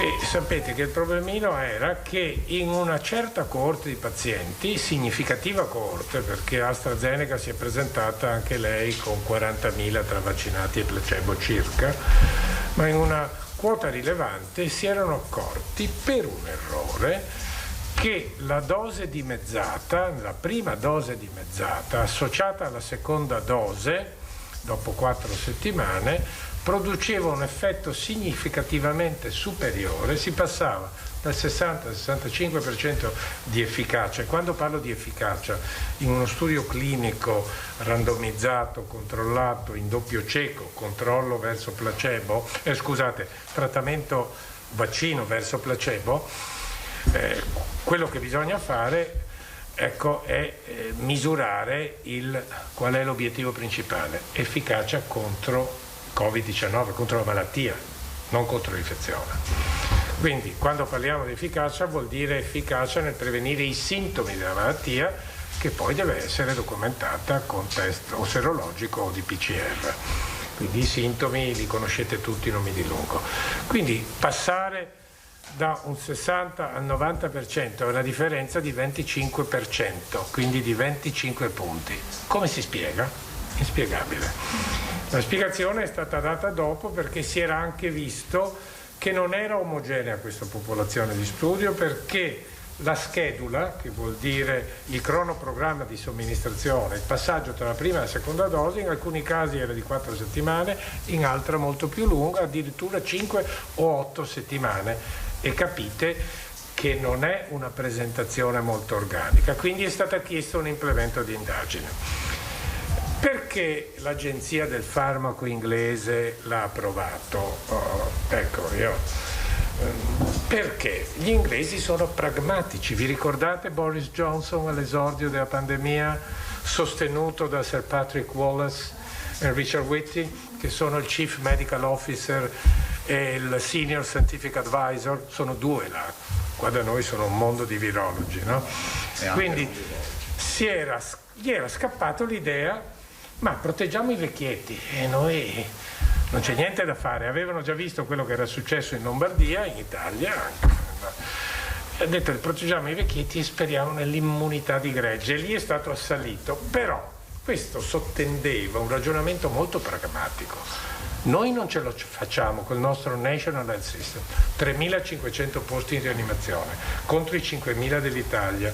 Il Veneto aveva 500 posti e la Lombardia 500, un'altra, tornando alla mortalità da Covid, 500, 10 milioni contro 5 milioni di abitanti. Quindi loro con 3.500, quindi vuol dire 4 posti letto ogni 100.000 abitanti, non andavano da nessuna parte, meno della Romania, meno della Francia, meno di tutti. La Germania 35 per 100.000 abitanti. Quindi molto pragmatici, e molto pragmatici cosa hanno detto? Beh, insomma, un vaccino che magari sia efficace nel 65-70%, più o meno come l'influenza, è meglio che lo facciamo, perché stanno guardando quello che sta succedendo da loro. Allora diciamo anche una cosa, che fortunatamente, ecco, noi qui martelliamo tutti i giorni con le statistiche, ogni giorno andate a vedere ma quanti oggi, quanti tamponi, più 2, meno 2, per più 19, più 10, più... Ecco lì li danno una volta alla settimana, però insomma il dato è chiaro, lì si sta espandendo molto più rapidamente che da noi, e anche in Germania, che se ricordate a febbraio-marzo aveva pochissimi casi. E la spiegazione era di natura sociologica, perché lì i rari casi infettati erano i giovani, ma i giovani non vivono in famiglia come da noi, abbiamo ancora i figli maschi in casa a 40 anni noi, sapete, no? Quindi è una diversa situazione sociologica. Allora, tornando a AstraZeneca, quindi io credo che il 29 l'EMA dovrà valutare, perché l'AstraZeneca nel programma Arcuri, che oggi è stato upgraded, cioè è stato incrementato, era di 202 milioni di dosi, di cui ben 41 milioni di AstraZeneca, 50 milioni di Johnson & Johnson, 30 milioni neanche, 27 milioni di Pfizer, 10 milioni e 300 di Moderna, poi c'erano 50 milioni di CureVac, che è un'aziendina tedesca, anche lei produce un vaccino a mRNA, c'era Pasteur Sanofi con 40 milioni di dosi, e per arrivare ai 202. Quindi in larga misura però CureVac è indietro, sono ancora in fase 3, GSK ha già detto signori noi non ce la facciamo, prima di fine anno non arriveremo, Johnson & Johnson tarda primavera. Quindi a noi cosa resta? Moderna e AstraZeneca. AstraZeneca, quindi io adesso non ho la sfera di cristallo, ma se voi mi chiedete, io penso che l'EMA dirà, gli americani l'hanno rimandati a fine di marzo, che l'EMA forse darà l'approvazione, perché bene o male, come dicono gli inglesi, ecco, per essere pragmatici, sapete che l'efficacia di un vaccino si misura come efficacy in inglese, che vuol dire quanto protegge, ma come effectiveness, che vuol dire la sua capacità di venire incontro alle esigenze della sanità pubblica. Effective vuol dire distribuirlo, costa 2 euro a dose contro i 18, i 14 di Pfizer e di Moderna, non ha la catena del freddo, può subito essere distribuita, e poi gli inglesi in questo momento stanno facendo da cavia e quindi noi apprenderemo dagli inglesi se effettivamente, contrariamente a quanto dicevano gli studi, si può anche prolungare nel tempo. Però vi garantisco che agenzie come il CDC o l'FDA o l'NIH e anche l'OMS garantiscono che, insomma, se lo studio ha fatto le dosi con quella schedulo, con quelle concentrazioni, quello dovremmo seguire. Ecco, quindi non so se ho risposto. Comunque AstraZeneca io penso che il 29 o forse anche qualche giorno prima verrà data. Io ho rivisto, sia perché ho l'opportunità di vedere quello che l'EMA ci manda come AIFA, ho seguito i lavori, effettivamente non è così solida come gli altri, ma questo non lo, scusate, ecco, non vorrei, poi voi lo riportate, quindi cancello quello che ho appena detto. I dati della letteratura, quelli che sono pubblicati e anche quello che abbiamo in visione, ci fanno dire che ha, questo è indubbio, un'efficacia inferiore a quello di Moderna, ma questo lo sapete anche voi, e di Pfizer, che viaggiano sul 95%. Però ecco una rolling review, che vuol dire un'analisi che fanno in corso ad interim, stanno portando altri dati. Un dato che ho visto interessante di AstraZeneca, per esempio, che sono riusciti adesso, visto che stanno aumentando la casistica, a vedere anche la protezione sulla trasmissibilità, quindi se protegge sull'infezione, sembra che ci sia un'efficacia del 50% in un setting, che non è male, quindi protegge dall'infezione, vuol dire che se proteggo dall'infezione posso pensare di darla anche ai superdiffusori o ai giovani. Ecco, si è visto che anche schedulando più in là, cioè posponendo la seconda dose invece che a 4 settimane più avanti, c'è sempre un forte richiamo alla risposta. Io ho visto proprio l'altro ieri i dati sulle cellule memoria, quindi sapete che anche se non ci sono gli anticorpi, però circolano nel nostro sangue cellule che riconoscono l'antigene e poi producono gli anticorpi. Quindi anche quando c'è un tasso molto basso misurabile, non è detto che non siamo immunizzati o immuni, e questo avviene per molte infezioni virali, vi ricordo quella dell'epatite B per esempio.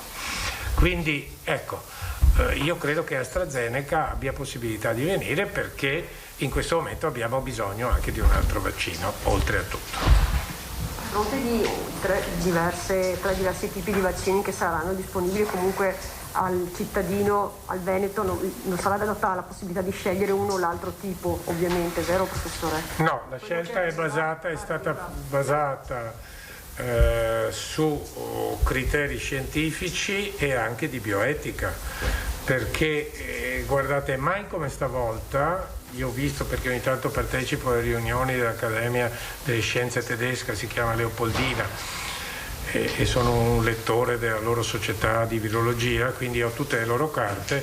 Mai come stavolta, in un'analisi che è stata ben pubblicata, diciamo, sia le esigenze etiche, che sono quelle di giustizia, di non discriminare gli altri, che sono quella di responsabilità, che magari ci compete rispetto ai vecchi che non possono decidere o ai giovinetti, e il principio di beneficenza, facciano sì, assieme alla valutazione scientifica che ci fa dire anche, visto l'effectiveness, non avremo tutti disponibili, chi dobbiamo proteggere?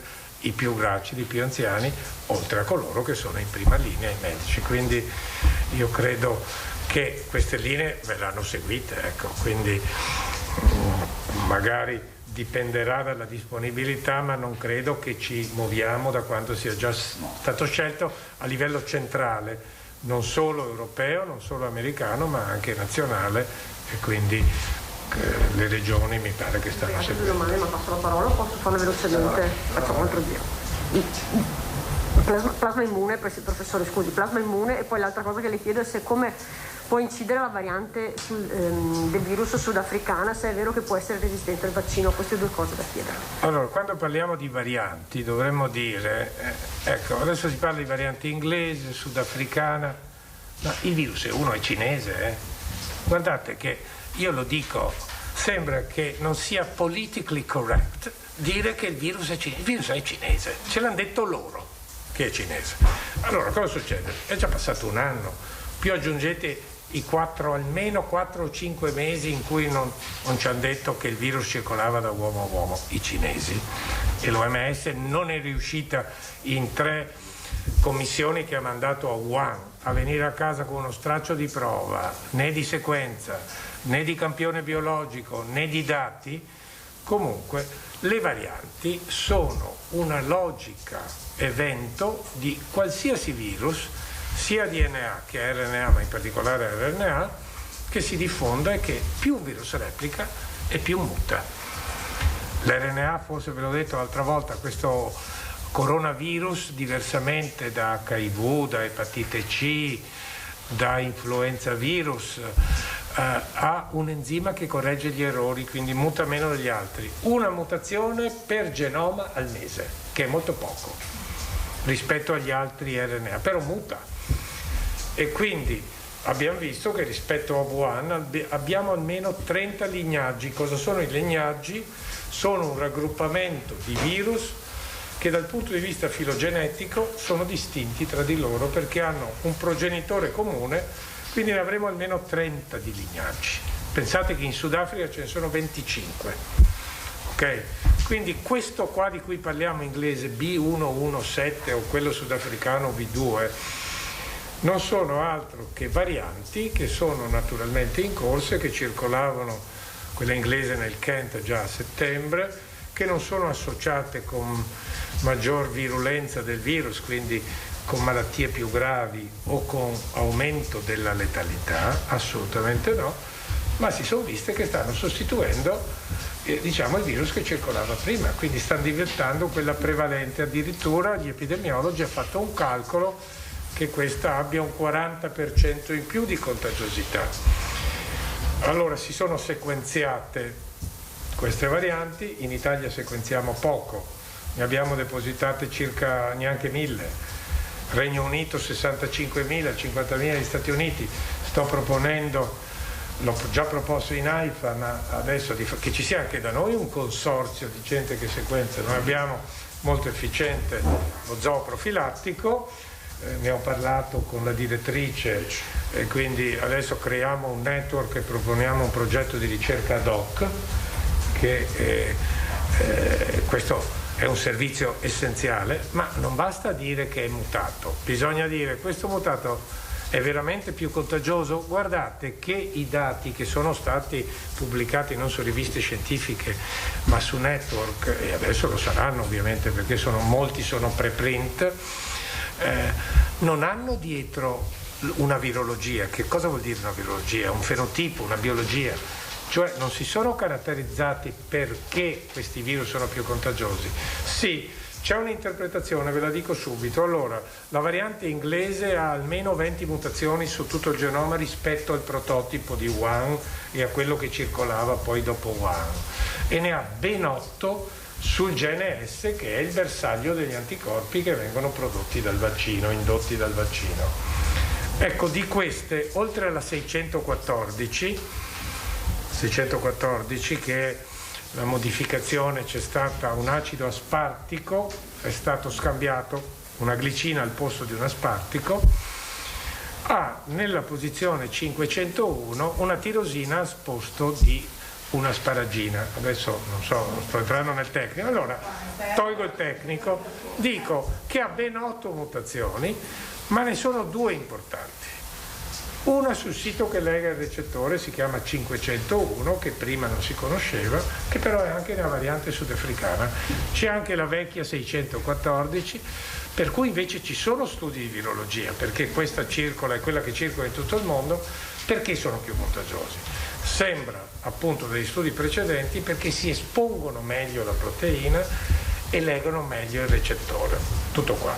Ecco, la variante inglese poi ne ha un'altra mutazione 681 adesso, che facilita la fusione. Quindi un virus per entrare in una cella deve fare due processi: prima riconoscere il recettore, attaccarsi alla cellula, e dopo però per penetrare come fa?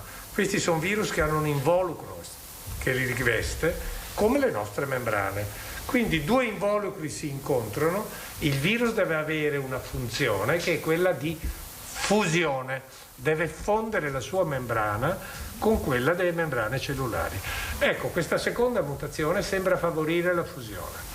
Non sto a spiegarvi tanto il dettaglio. Che cos'ha in più la variante sudafricana?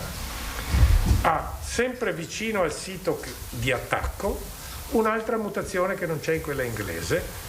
Sapete che il Sudafrica è la regione dell'Africa che ha più casi di tutti, è quella che ha anche una letalità significativa. Ecco, allora, mentre siamo certi che i vaccini e che i sieri dei vaccini, anche qui ci sono pubblicazioni che vengono preprint, cioè vengono inviate su un registro, tutti le possono guardare, però non sono accettate, non sono scienza, saranno accettate quando ci sia il vaglio di revisori che le valutano, però questi sono accessibili.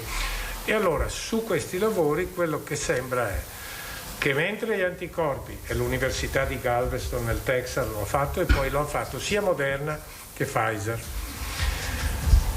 hanno preso gli anticorpi, i sieri dei vaccinati, e vedono che neutralizzano le varianti. Quindi le varianti sono neutralizzate dagli anticorpi. Perché sono neutralizzate? Perché loro solo, questa è una molecola molto grande, quindi ha 1850 aminoacidi, quindi molto lunga, e la porzione che lei ha recettore è molto piccola, quindi è una regione di 20 aminoacidi. Quindi immaginate, quando si inducono anticorpi sono contro tutti gli epitopi della proteina, varie regioni. Ecco perché sono ancora efficaci i vaccini, quindi non basta una singola mutazione, come è vero anche per l'influenza. Ecco, allora non abbiamo dati sulla variante sudafricana.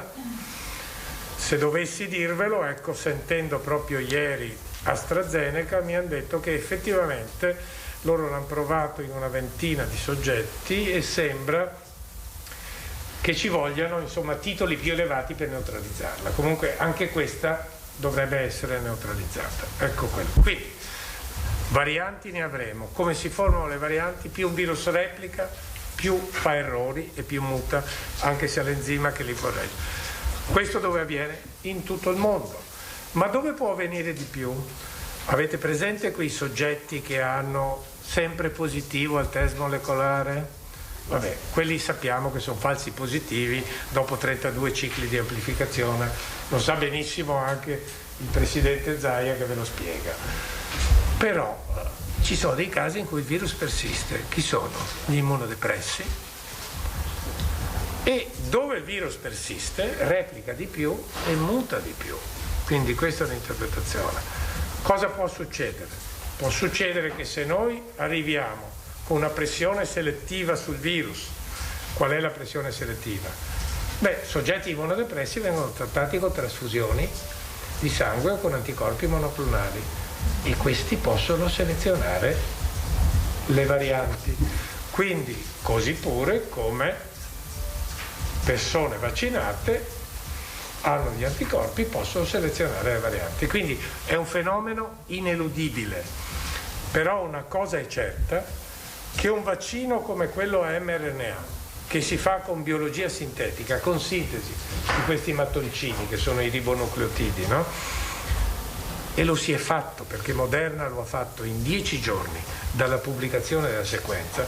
Tutto il resto è il tempo regolatorio che si è dovuto per validare gli studi, per fare gli studi, per almeno vaccinare 40.000 persone, prima in fase 1 per vedere la dose efficace che induceva gli anticorpi, poi se c'erano effetti tossici, poi l'efficacia vera e propria. Ecco, beh, è già passato agli enti regolatori. Quindi la tecnologia oggi è tale, in una settimana o due potremo allestire un nuovo vaccino. Quindi quello che dico è, fidatevi della scienza, fidatevi della virologia, perché il fatto che siano arrivati questi 2 vaccini, che siano efficaci nel 95%, che gli anticorpi che vengono indotti dalla vaccinazione ci proteggono dalle varianti, ma che nel caso insorgesse un'altra variante saremmo in grado di avere un vaccino a disposizione. Ecco, quindi questo è quanto è bene sappiate. Per quanto riguarda noi, ecco, penso che oltre alla sorveglianza virologica, che è importante, e sono a Roma anche per questo, quindi dovremo continuare a monitorare quello che avviene nel virus, ma anche nel nostro sistema immunitario, cioè valutare, e il Veneto ha appena iniziato una sperimentazione di vedere qual è la situazione basale pre-vaccinazione, e poi partirà con il dopo. Quindi volevamo fare una sorpresa un altro giorno. Basta. Posso chiedere una roba sulla scuola, per favore? Ecco, allora, venendo qua ho letto un lavoro preprint, uno di quelli che è messo in un registro, che sembra dire che effettivamente ma non impatta molto l'apertura delle scuole. Allora vi dico, come sempre, gli studi clinici anche epidemiologici non sono, la medicina non è una scienza esatta come la chimica o la fisica, quindi uno studio che dimostri l'impatto, non so, di un'infezione sull'uomo o di un farmaco o di un vaccino richiedono sempre tempi molto lunghi. Avete visto con i farmaci l'idrossiclorochina, il farmaco funzionava, non funzionava, riprendo il filo sulla scuola.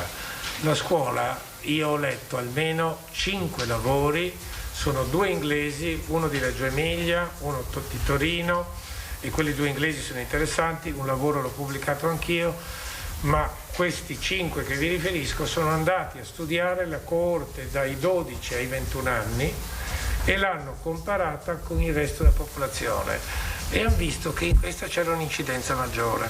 Allora adesso uscirà, c'è anche un lavoro che dice che non è vero, però il dato certo, ecco, è che l'apertura delle scuole non vuol dire tanto esporre gli studenti al rischio, vuol dire mettere in circolazione da 8 a 10 milioni di persone con mezzi pubblici e l'attività che si fa pre e post scuola. Quindi è come dire, si smette un lockdown praticamente, perché quando abbiamo fatto il lockdown c'erano anche le scuole. E se vi ricordate, dopo 15 giorni si era raggiunto il picco è cominciato a scendere. Quello che io ho scritto nel mio lavoro era che con l'apertura delle scuole, che è cominciata il 14 settembre in 15 regioni e il 24 nelle altre 5 regioni e province autonome, ha coinciso al 1° di ottobre con un incremento esponenziale dei casi, esponenziale. Quindi ecco, è un fattore che va considerato. Allora, ma il fattore vero da considerare, ecco, oltre agli altri lavori, ma vi ho detto quella che è l'efficacia dei lavori, quindi magari lo scopriremo bene, perché bisognerà fare degli studi approfonditi, magari su coorte selezionate di studenti per età e per ambiente. E quindi ecco, questi non sono ancora approfonditi, però ecco, se dovete, quello che è un approccio di tipo cautelativo e di prudenza impone, perché anche negli Stati Uniti hanno fatto così, impone, e in altre regioni, guardate, perché la Germania ha deciso, perché il Regno Unito, perché la Francia.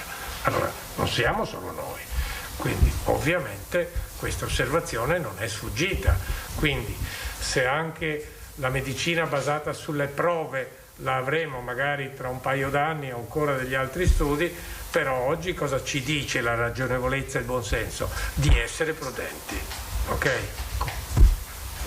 Bene, a questo punto io avevo in nota Nicolussi, poi Marchiori, poi Tosatto, poi Moscati, poi Prigioni, poi lei e poi... Cominciamo con calma. Prima Nicolussi. Allora professore, sarò rapida, le pongo 2 domande che si stanno ponendo anche tanto. Io devo essere altrettanto rapido.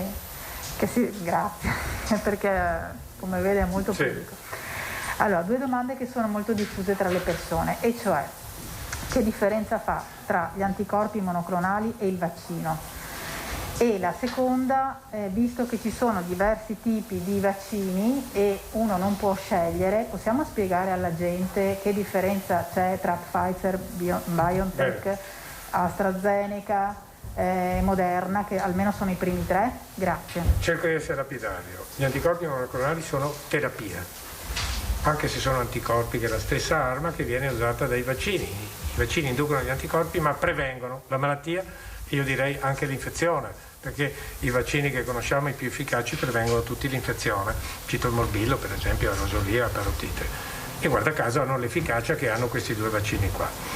Quindi monoclonali sono terapia e i vaccini sono infezione. Vanno dati però, quindi essendo degli antivirali, un concetto generalissimo, gli antivirali sono efficaci, ecco perché certi studi non dicono ancora la verità, ma la capiremo più avanti, se dati entro le prime ore dall'esordio dei sintomi, perché poi un antivirale non è più efficace. Questo vale per l'influenza, per l'epatite B, per l'epatite C, per l'herpes simplex, per il citomegalo, per tutti i virus. Quindi vanno somministrati presto. E vi do una notizia che do al Presidente, a cui l'avevo già comunicata, che ieri in Consiglio di amministrazione dell'AIFA ha fatto approvare l'uso, una ricerca con i monoclonali. Il Ministro stamattina l'ha autorizzata, quindi la trovate nel sito dell'AIFA. Quindi anche l'Italia, come la Germania, come altre regioni europee. Sapete che l'EMA non li ha autorizzati, li ha autorizzati gli Stati Uniti, l'FDA.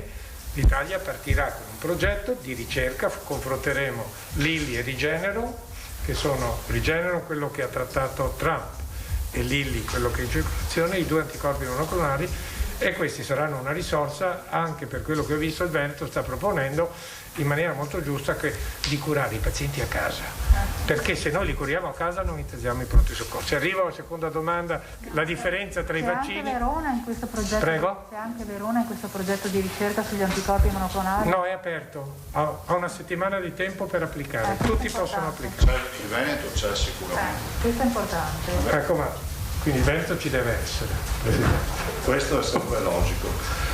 E questo è stato uno sforzo anche veneto, se posso dirlo. Allora, le differenze. Le differenze sono le piattaforme tecnologiche. Noi parliamo Moderna, Pfizer, CureVac, sono RNA messaggero. Cos'è l'RNA messaggero? Una molecola informativa che ha una vita molto breve. Moderna ci lavora da 10 anni.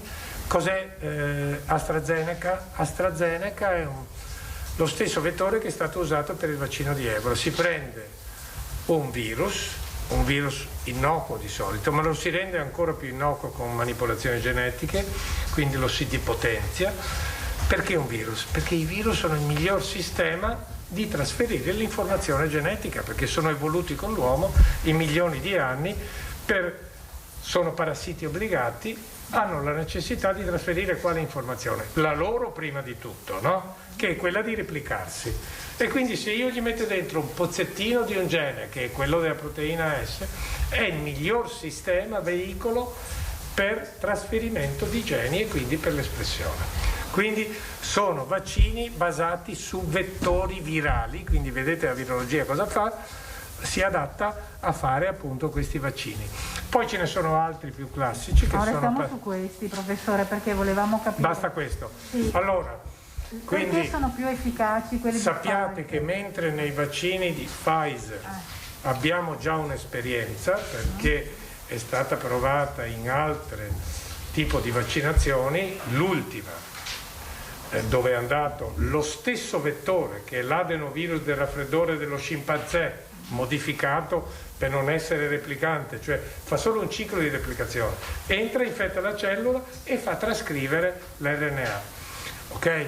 Quindi questo è già stato usato come vaccino di Ebola, e vi ricordo che il percorso allora fu un percorso accelerato, ma non così accelerato. Questo è durato 10 mesi, quello durò poco meno di 2 anni, ma mai si era arrivati a 2 anni, perché un vaccino, come i farmaci, di solito si mette dai 5 ai 10 anni per essere approvato. Questa volta ci sono rolling review e interim analisi e si sono raggruppati tutti i soggetti. Quindi su AstraZeneca abbiamo già un'esperienza sull'uomo, dove in Africa occidentale e nella Repubblica Democratica del Congo. Sono stati vaccinati con efficacia. Grazie. Marchiori, poi Tosato. Sì, buongiorno professore. Allora, riallacciandomi a quanto detto con la collega, i dubbi dei telespettatori, che ovviamente non masticano di materia come nemmeno io mastico, ma sono: perché un vaccino piuttosto di un altro, cosa cambia? A parte la questione tecnica, la conservazione, quello che sappiamo, ma è possibile riuscire a spiegarlo in maniera semplice, in modo da farlo capire e eventualmente anche andare a dare un'assicurazione in più e togliere eventuali timori di chi ci ascolta? Io lo spiego, ma i telespettatori, bisogna che capiscano che qua è l'emergenza e l'urgenza che dice quale vaccino. Uno, quello che viene prima; due, quello che è disponibile, capite? E tre, ovviamente poi ci sono dei comitati che valutano ovviamente le assegnazione delle priorità. Ecco, questo quindi non è che il soggetto può dire io mi scelgo questo, mi scelgo quell'altro. Anch'io avrei una preferenza e ovviamente non ve la dico, ma non si può fare, quindi ricordiamoci che questa è un'emergenza che per la prima volta nella storia della medicina si è arrivata con questi tempi, e si è arrivato perché? Per far fronte. Ecco, poi un'altra domanda. L'infettivologo Galli ha rilasciato in un'intervista una dichiarazione in cui ha detto: stanno vaccinando chi è già guarito dal virus, sono fuori di me. Precisamente ha scritto: più di 2 milioni sono in Italia i guariti dal Covid che sanno di esserlo. Nessun dato scientifico sostiene l'immediata necessità e la sicurezza del vaccino nel loro caso. Nei guariti non va quindi praticato, almeno fino a che non ne sapremo di più. Ecco, mi dà lo spunto per dire due cose. Uno, sicuramente non sono in priorità, però bisognerebbe che ci fosse un test serologico che accerta, ed oggi abbiamo la possibilità di test serologici, tipo quelli che lo dirà il Presidente, che sono assimilabili a un test di neutralizzazione vera e propria, che si fa in laboratorio, che ci si mette 4-5 giorni, in laboratorio BSL3, che si fa a Padova, nel laboratorio che ho attivato io ancora più di 20 anni fa. Ecco, quindi c'è un dato interessante invece in merito. Una delle preoccupazioni, sono io che vi faccio la domanda, ma se io ho già avuto l'infezione, oppure se mi vaccino prima e poi ho l'infezione, non è che avrò una malattia più grave se la prendo? Si chiama enhancement, aumento dei sintomi, che di solito è dovuto, si chiama antibody mediated enhancement, AME, è dovuto, e si era visto col vaccino della Dengue. Sapete cos'è la Dengue? È un flavivirus che ha la potenzialità di infettare almeno 4 miliardi di persone, equatoriale, ogni anno sono un 50 milioni di persone infettate, 500.000 vanno in ospedale, 50.000 muoiono. Sanofi Pasteur aveva fatto un vaccino che ha ritirato. Perché? Perché di Dengue ce ne sono vari serotipi e quando si vaccinava con alcuni poi uno si infettava con un altro e aggravava la malattia. Allora si era detto anche questo, e non so se paventasse questo Galli, ecco, c'è questo rischio. Ecco, vi posso garantire che questo si era visto in modello sperimentale nei macachi infettati col virus della MERS e con il vaccino in alcuni casi. Ecco, il dato interessante è che anche qui abbiamo visto centinaia nei vari studi clinici con tutti e tre i vaccini di cui stiamo parlando, che si sono o che erano infettati prima che hanno fatto il vaccino, nessuno ha avuto un peggioramento, quindi non c'è rischio. Ecco, quindi l'antibody dependent enhancement in questo caso, almeno nei dati studiati finora, non si è verificato. Quindi cosa può succedere? Beh, che se ho avuto già e sono guarito, mi do un altro boost, un altro stimolo ulteriore e aumento la mia risposta immunitaria. E se ce l'ho in corso non lo so? Prego? Se ce l'ho in corso e non lo so?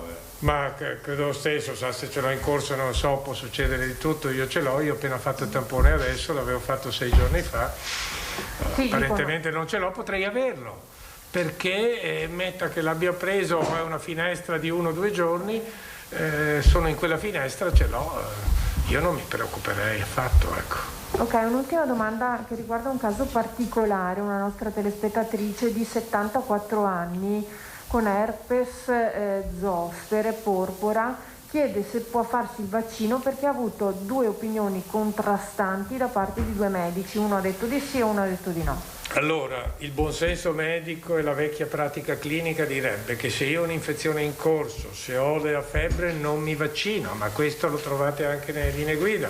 Se ho avuto un herpes zoster, intanto oggi c'è un vaccino efficacissimo contro lo zoster che dovrà arrivare anche in Italia, io mi sono vaccinato, si chiama Shingrix, è un vaccino ricombinante fatto con una proteina ricombinante, ecco quello che fa la GSK Sanofi con la glicoproteina è efficacissimo, 90%. Se questa ha delle recidive, ma lo zoster recidiva 1 o 2 volte, non è che recidiva sempre, quindi se è lontano non c'è nessun problema.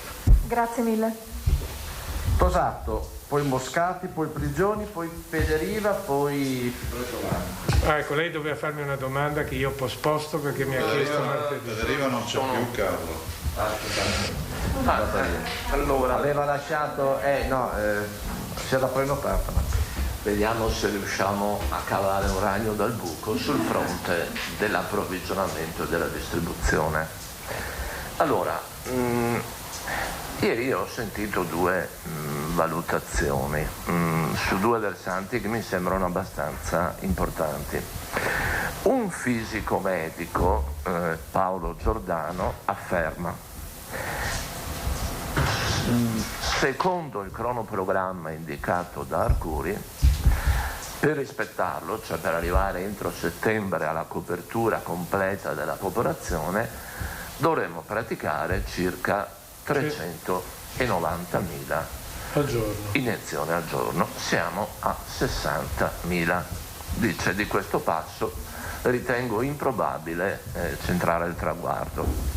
Dall'altra parte, sua vecchia conoscenza, il professor Andrea Crisanti, dice: mai si è visto praticare una vaccinazione di massa nel mezzo di un contagio galoppante. O blocchiamo la trasmissione o almeno la freniamo in modo significativo, oppure la R+T aumenterà l'esigenza di copertura, ci vorrà un'immunità di gregge. L'immunità di gregge sarà consentita solo con una copertura al 90-95% e a quel punto bisognerà rendere obbligatorio il vaccino. Riassumo e ricapitolo in 2 parole. Crisanti è sempre un po' confuso, ma anche lei mi sta... Anch'io ho dato il mio contributo, però insomma per... No, comunque battute comunque fatte. ho capito la questione. Lei ha compreso perfettamente. Allora, cerco di essere sintetico. Allora, alla prima domanda, sì, è vero, anche l'OMS dice che di questo passo probabilmente si arriva, abbiamo che passi tutto un anno per arrivare al 60-65% della popolazione della copertura. Io credo che noi potremo arrivare con questo ritmo, vaccinando 12 ore, il sabato e la domenica, a 150.000 vaccinazioni al giorno, ma si può anche crescere di più. E vi ricordo che anche ieri, l'altro ieri, anche il Ministro ha fatto un accordo con i farmacisti, ma soprattutto io direi che sono i medici in medicina generale, sono 40.000 in Italia, che dovrebbero intervenire, e se fosse necessario anche gli specializzandi.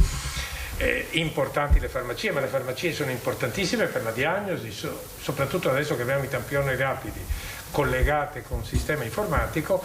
Quello è fondamentale, perché la diagnosi anche per la terapia, quella a cui accennavo entro le 72 ore, serve la diagnosi rapida, quindi potremo incrementare. Ecco, il vero problema è, lei ha posto giustamente la questione, uno è l'approvvigionamento, il procurement, l'altro è il supply, che sono le forniture. Quindi le forniture io vi ho già descritto, sono arrivate a 220 milioni nel senso che è riuscita la Merkel, ha dato un nuovo stabilimento a Marburg alla Pfizer, quindi la Pfizer aumenterà i suoi dosaggi.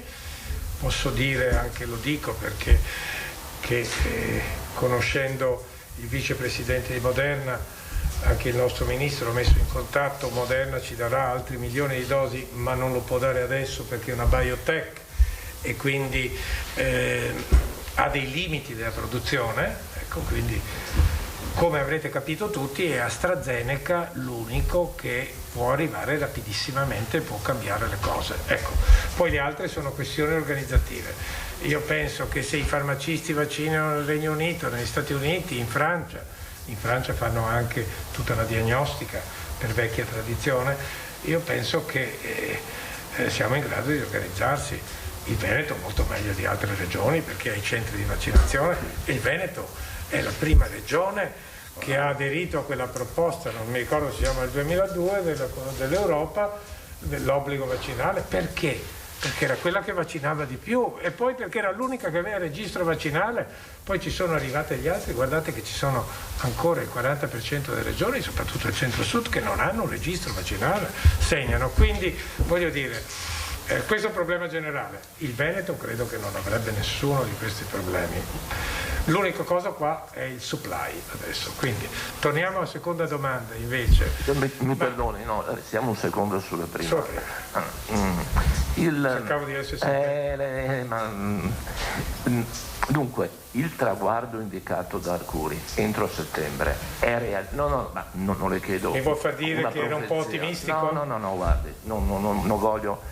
Però credo che lei non possa indovinare il futuro, immaginare quello che succede, ci sono delle varianti, le abbiamo detto, ma è un traguardo realistico oppure oggettivamente dobbiamo spostarlo un po' più in là? Io devo restare su quello che dice il Ministro. Il Ministro adesso si è accaparato al momento 220 milioni di dosi. Dopo, non sta a me entrare in questo merito, ma certo si è reso ben conto che lui, diciamo, Speranza con Spam va molto d'accordo, ma ecco anche le aziende produttrici ovviamente hanno l'interlocutore, sapete, nell'EMA. Nell'EMA ci sono 7 referenti, che c'è anche un italiano, per fare in modo che tutti abbiano quello che è giusto in base alla popolazione. Noi abbiamo il 13,45% top. Però se l'esigenza, visto che la Germania va per i fatti suoi, che ci sono già accordi multilaterali tra Francia, Germania, Italia, Spagna, si valuterà, non compete a me, se c'è il caso di fare come ha fatto Israele e come fa la Germania, di accedere in maniera multi-unilaterale a più dosi. Ecco. Quindi bisogna fare il possibile per arrivare a quanto prima. La seconda domanda, dicevo, sì, non ho capito dove vada bene a barare, quindi voleva forse dire che adesso bisogna fare il lockdown perché adesso dobbiamo bloccare tutto, ma è quello che si sta facendo. Mi pare che il Veneto, pur avendo i numeri, ha voluto diventare, insomma non voglio prendere il tuo lavoro, Presidente, ha voluto diventare, quindi questa vuol dire cautela, vuol dire responsabilità. Che cos'è questo se non responsabilità? Poi ecco, il 95% non so cosa volesse dire della popolazione vaccinata, non possiamo vaccinare perché siamo dentro la pandemia, no, ma perché?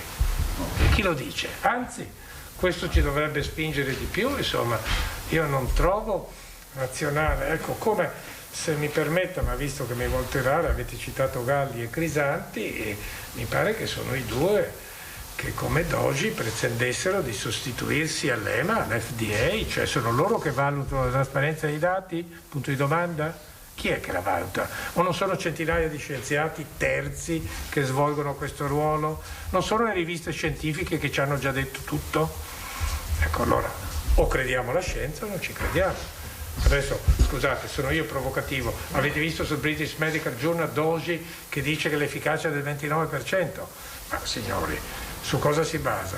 Si basa sul fatto, io ho riletto tutti gli studi con attenzione, ma allora la protezione è sul Covid, cioè sui sintomi, ma ognuno di quei soggetti poi era tamponato, quindi la diagnosi Doji dice, ma hanno scartato oltre 3.000 soggetti, soprattutto questo è riferito a Pfizer, perché sapete che anche dopo la prima inoculazione si può avere un sintomo come febbricola, mal di testa, e quella è stata evitata. Ma erano tutti soggetti seronegativi alla base e negativi dal punto di vista virologico prima, quindi era giusto eliminarle, ma insomma, ecco, quindi sono stati ampiamente vagliati. Quindi io dico, proprio in una pandemia che ci si deve batteggiare, quando ci vacciniamo? Dopo aspettiamo che passi?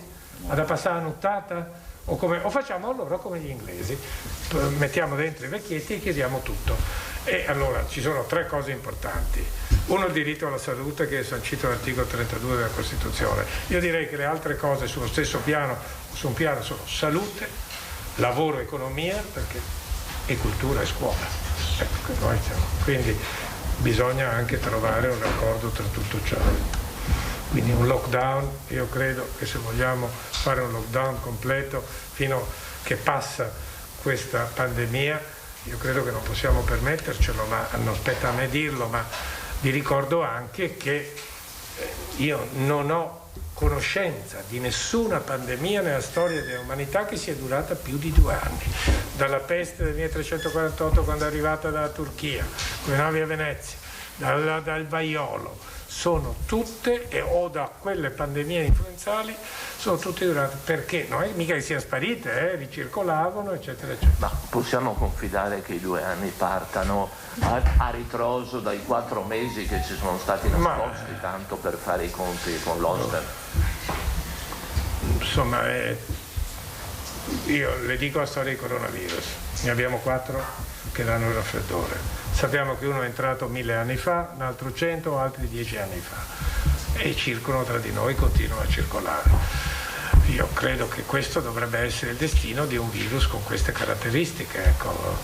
Però, siccome è un virus che ci sta colpendo gravemente, perché ci sta bloccando nell'attività oltre che nella salute, non possiamo dire certo perché muoiono i più anziani che dobbiamo non preoccuparci, no?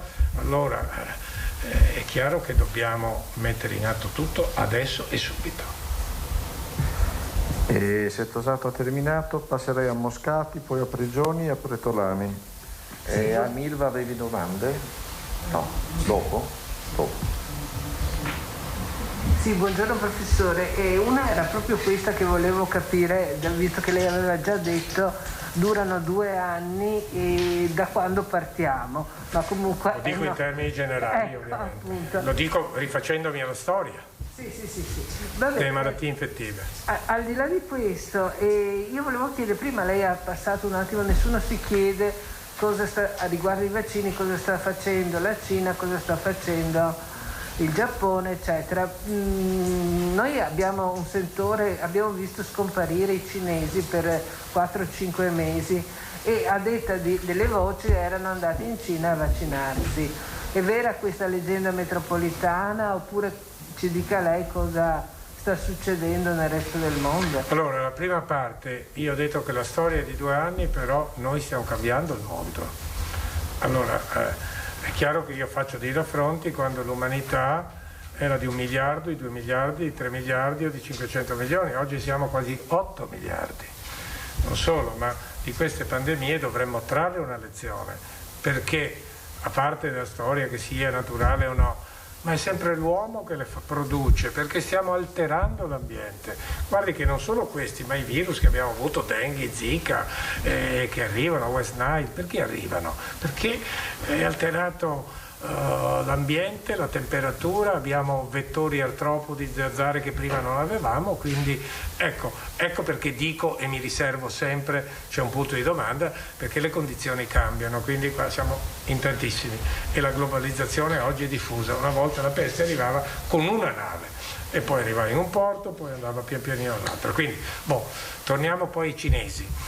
Allora, dei cinesi adesso c'è anche hanno 4 vaccini loro. 2 sono con vettori adenovirali umani di tipo 5, umano, non scimpanzé o non gorilla, e poi ne hanno 2 uccisi interi, quindi come si faceva il vaccino una volta dai tempi di Pasteur o addirittura come Hilleman fino agli anni 70, Cioè si prendeva il virus, lo si coltivava, lo si inattivava oppure lo si rendeva virulento e poi si iniettava. Ecco, quindi ne hanno 2 di uccisi, uno con adiuvanti e uno no. Uno si chiama Sinopharm, è l'azienda che lo produce, dell'Accademia di Pechino. Sono andati a chiedere anche agli italiani, loro intanto stanno vaccinando, nessuno si preoccupa o si domanda perché vaccino, eppure fa parte dell'umanità i vaccinati o no? Gli africani chi sono? E arrivano qua poi anche. Quindi, ecco, se siano andati a vaccinarsi non lo so, però ecco la leggenda metropolitana, anch'io posso dire come lei che loro si sono vaccinati. Infatti, quello che posso dirvi, perché la letteratura è su fase 2 dei vaccini cinesi che avevano un'efficacia circa il 70% e che sembrava che nelle persone anziane fosse meno efficace, mentre questi, voglio dire Moderna, ma anche Pfizer, ma Moderna ha fatto un bello studio, sopra i 65 anni hanno più o meno la stessa efficacia, quindi questo è un dato molto importante, perché se vi ricordate che anche il vaccino per il papillomavirus è più efficace nei giovinetti, che già da 12 a 18 anni c'è già una discreta differenza, quindi perché il nostro sistema immunitario, che poi siano andati là. Ecco, io del vaccino cinese dico, ma adesso hanno fatto domanda all'EMA, quindi vediamo quello che succede. Probabilmente hanno espanso, hanno messo una fabbrica in Marocco, un impianto di produzione in Marocco per far meglio, non so se ne abbiano messo un altro in Sud America, non ricordo, però lì voi non vi preoccupate, perché non chiedete ma questi vaccini sono sicuri? Cosa fanno? Perché mi vaccinerei? Ecco, un dato importante è che siccome fa parte della storia della vaccinologia e della virologia, ecco, sembra che un vaccino intero, quando induce l'immunità, me la induce contro tutto il virus, e soprattutto sembrava, dai dati che ho visto in letteratura sempre pubblicati, che avesse un'ottima risposta cellulo-mediata, cioè quella risposta che subentra non tanto a impedire l'infezione, ma a eliminare prima il virus dall'organismo quando il virus si è riuscito a infettare. Prigioni. Buongiorno professore, io tornerei sulle dichiarazioni di Andrea Crisanti, del professor Crisanti, che avrebbe dichiarato che non c'è certezza che il vaccino copra la variante inglese e tantomeno la variante brasiliana. E sudafricana. Sudafricana. E poi volevo chiederle, l'anticorpo monoclonale può essere la terapia per il Covid non solo nella fase iniziale, in futuro? Allora, come le ho detto, i dati effettivamente non ci sono, ma io vi faccio osservare, allora, non sono consistenti, nel senso che hanno preso una ventina, una trentina, una cinquantina di sieri, hanno visto che neutralizza anche la variante inglese. C'è un altro dato però che ci dice che nessuno dei vaccinati in Inghilterra si è infettato con la variante inglese, che è ormai dominante, e anche questo è un dato che ha la sua importanza. Come vi ho detto prima, se c'è casomai un dubbio è sulla variante sudafricana, perché ha la mutazione 484 proprio vicino al sito, oltre alla 501 e alla 614, quindi è una mutazione in più. Poi l'altra domanda era... L'anticorpo monoclonale. Prego? L'anticorpo monoclonale. L'anticorpo monoclonale è ancora più selettivo, nel senso che oggi l'anticorpo monoclonale come si fa? Si fa, anche questa è bellissima perché io la insegnavo agli studenti e la facevamo anche nei laboratori, e questo penso dovrebbe far appassionare per la virologia. Allora, l'anticorpo monoclonale oggi lo si fa in 2 modi. Il modo, guarda caso, più vecchio è quello di screenare una libreria di batteriofagi che esprimono i geni delle immunoglobuline umane, porzione variabile, porzione costante, a singola catena, clonarli e farli esprimere e poi fargli correre un antigene. Quando si trova quella specificità, la si amplifica e lo si produce. E si produce con i geni umani, perché una volta lo facevamo solo con i monoclonali di topo, che però venivano rigettati dal nostro organismo perché era come qualcosa di estraneo, no? Come un trapianto, come viene rigettato un trapianto allogenico. quindi questo è addirittura eterologo perché viene xenogenico perché è una specie diversa il topo, no? Ecco, allora oggi abbiamo questa tecnologia, ma un'altra tecnologia efficientissima è quella di prendere delle cellule B, dei linfociti B, quelli che producono le immunoglobuline, da soggetti che sono guariti dal Covid, clonarle a singola cellula, avere molti cloni di queste singole cellule e quella che neutralizza meglio la si fa espandere. E quindi ecco, il monoclonale che cos'ha?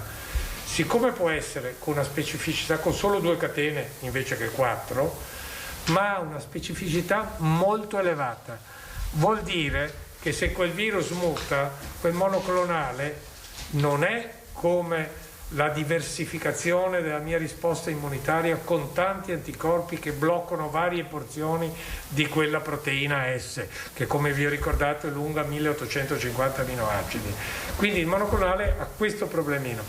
Però i monoclonali si possono disegnare su siti specifici con questa tecnologia che vi ho detto, che viene a utilizzare un po' i virus batterici, un po' le Escherichia coli per farli crescere e poi selezionarli, oppure addirittura clonare i geni da un linfocita B e farli riprodurre. Ecco, il problema dei monoclonali è questo, però guardate, e questo ve lo dico perché parlo costantemente con colleghi che lavorano negli Stati Uniti, perché l'FDA li ha autorizzati subito?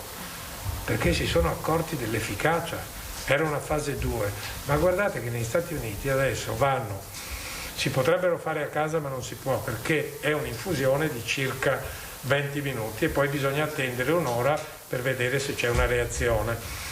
Ma lo si fa, non si ricoverano questi soggetti, quindi l'endpoint, cioè l'obiettivo primario è guardare tassi di ospedalizzazione ridotti del 90%. E allora cosa sta succedendo? Sta succedendo che adesso si possono produrre, ne sta producendo anche l'AstraZeneca, ce ne sono 6 aziende che li producono. Quindi vi ho detto Rigeneron, vi ho detto Lilly, c'è AstraZeneca, c'è Imperial College, c'è una sudcoreana e una cinese, ci sono sempre cinesi, Quindi però i loro studi noi non li consideriamo perché li fanno alla cinese, no? Quindi non secondo le regole che noi ci siamo dati.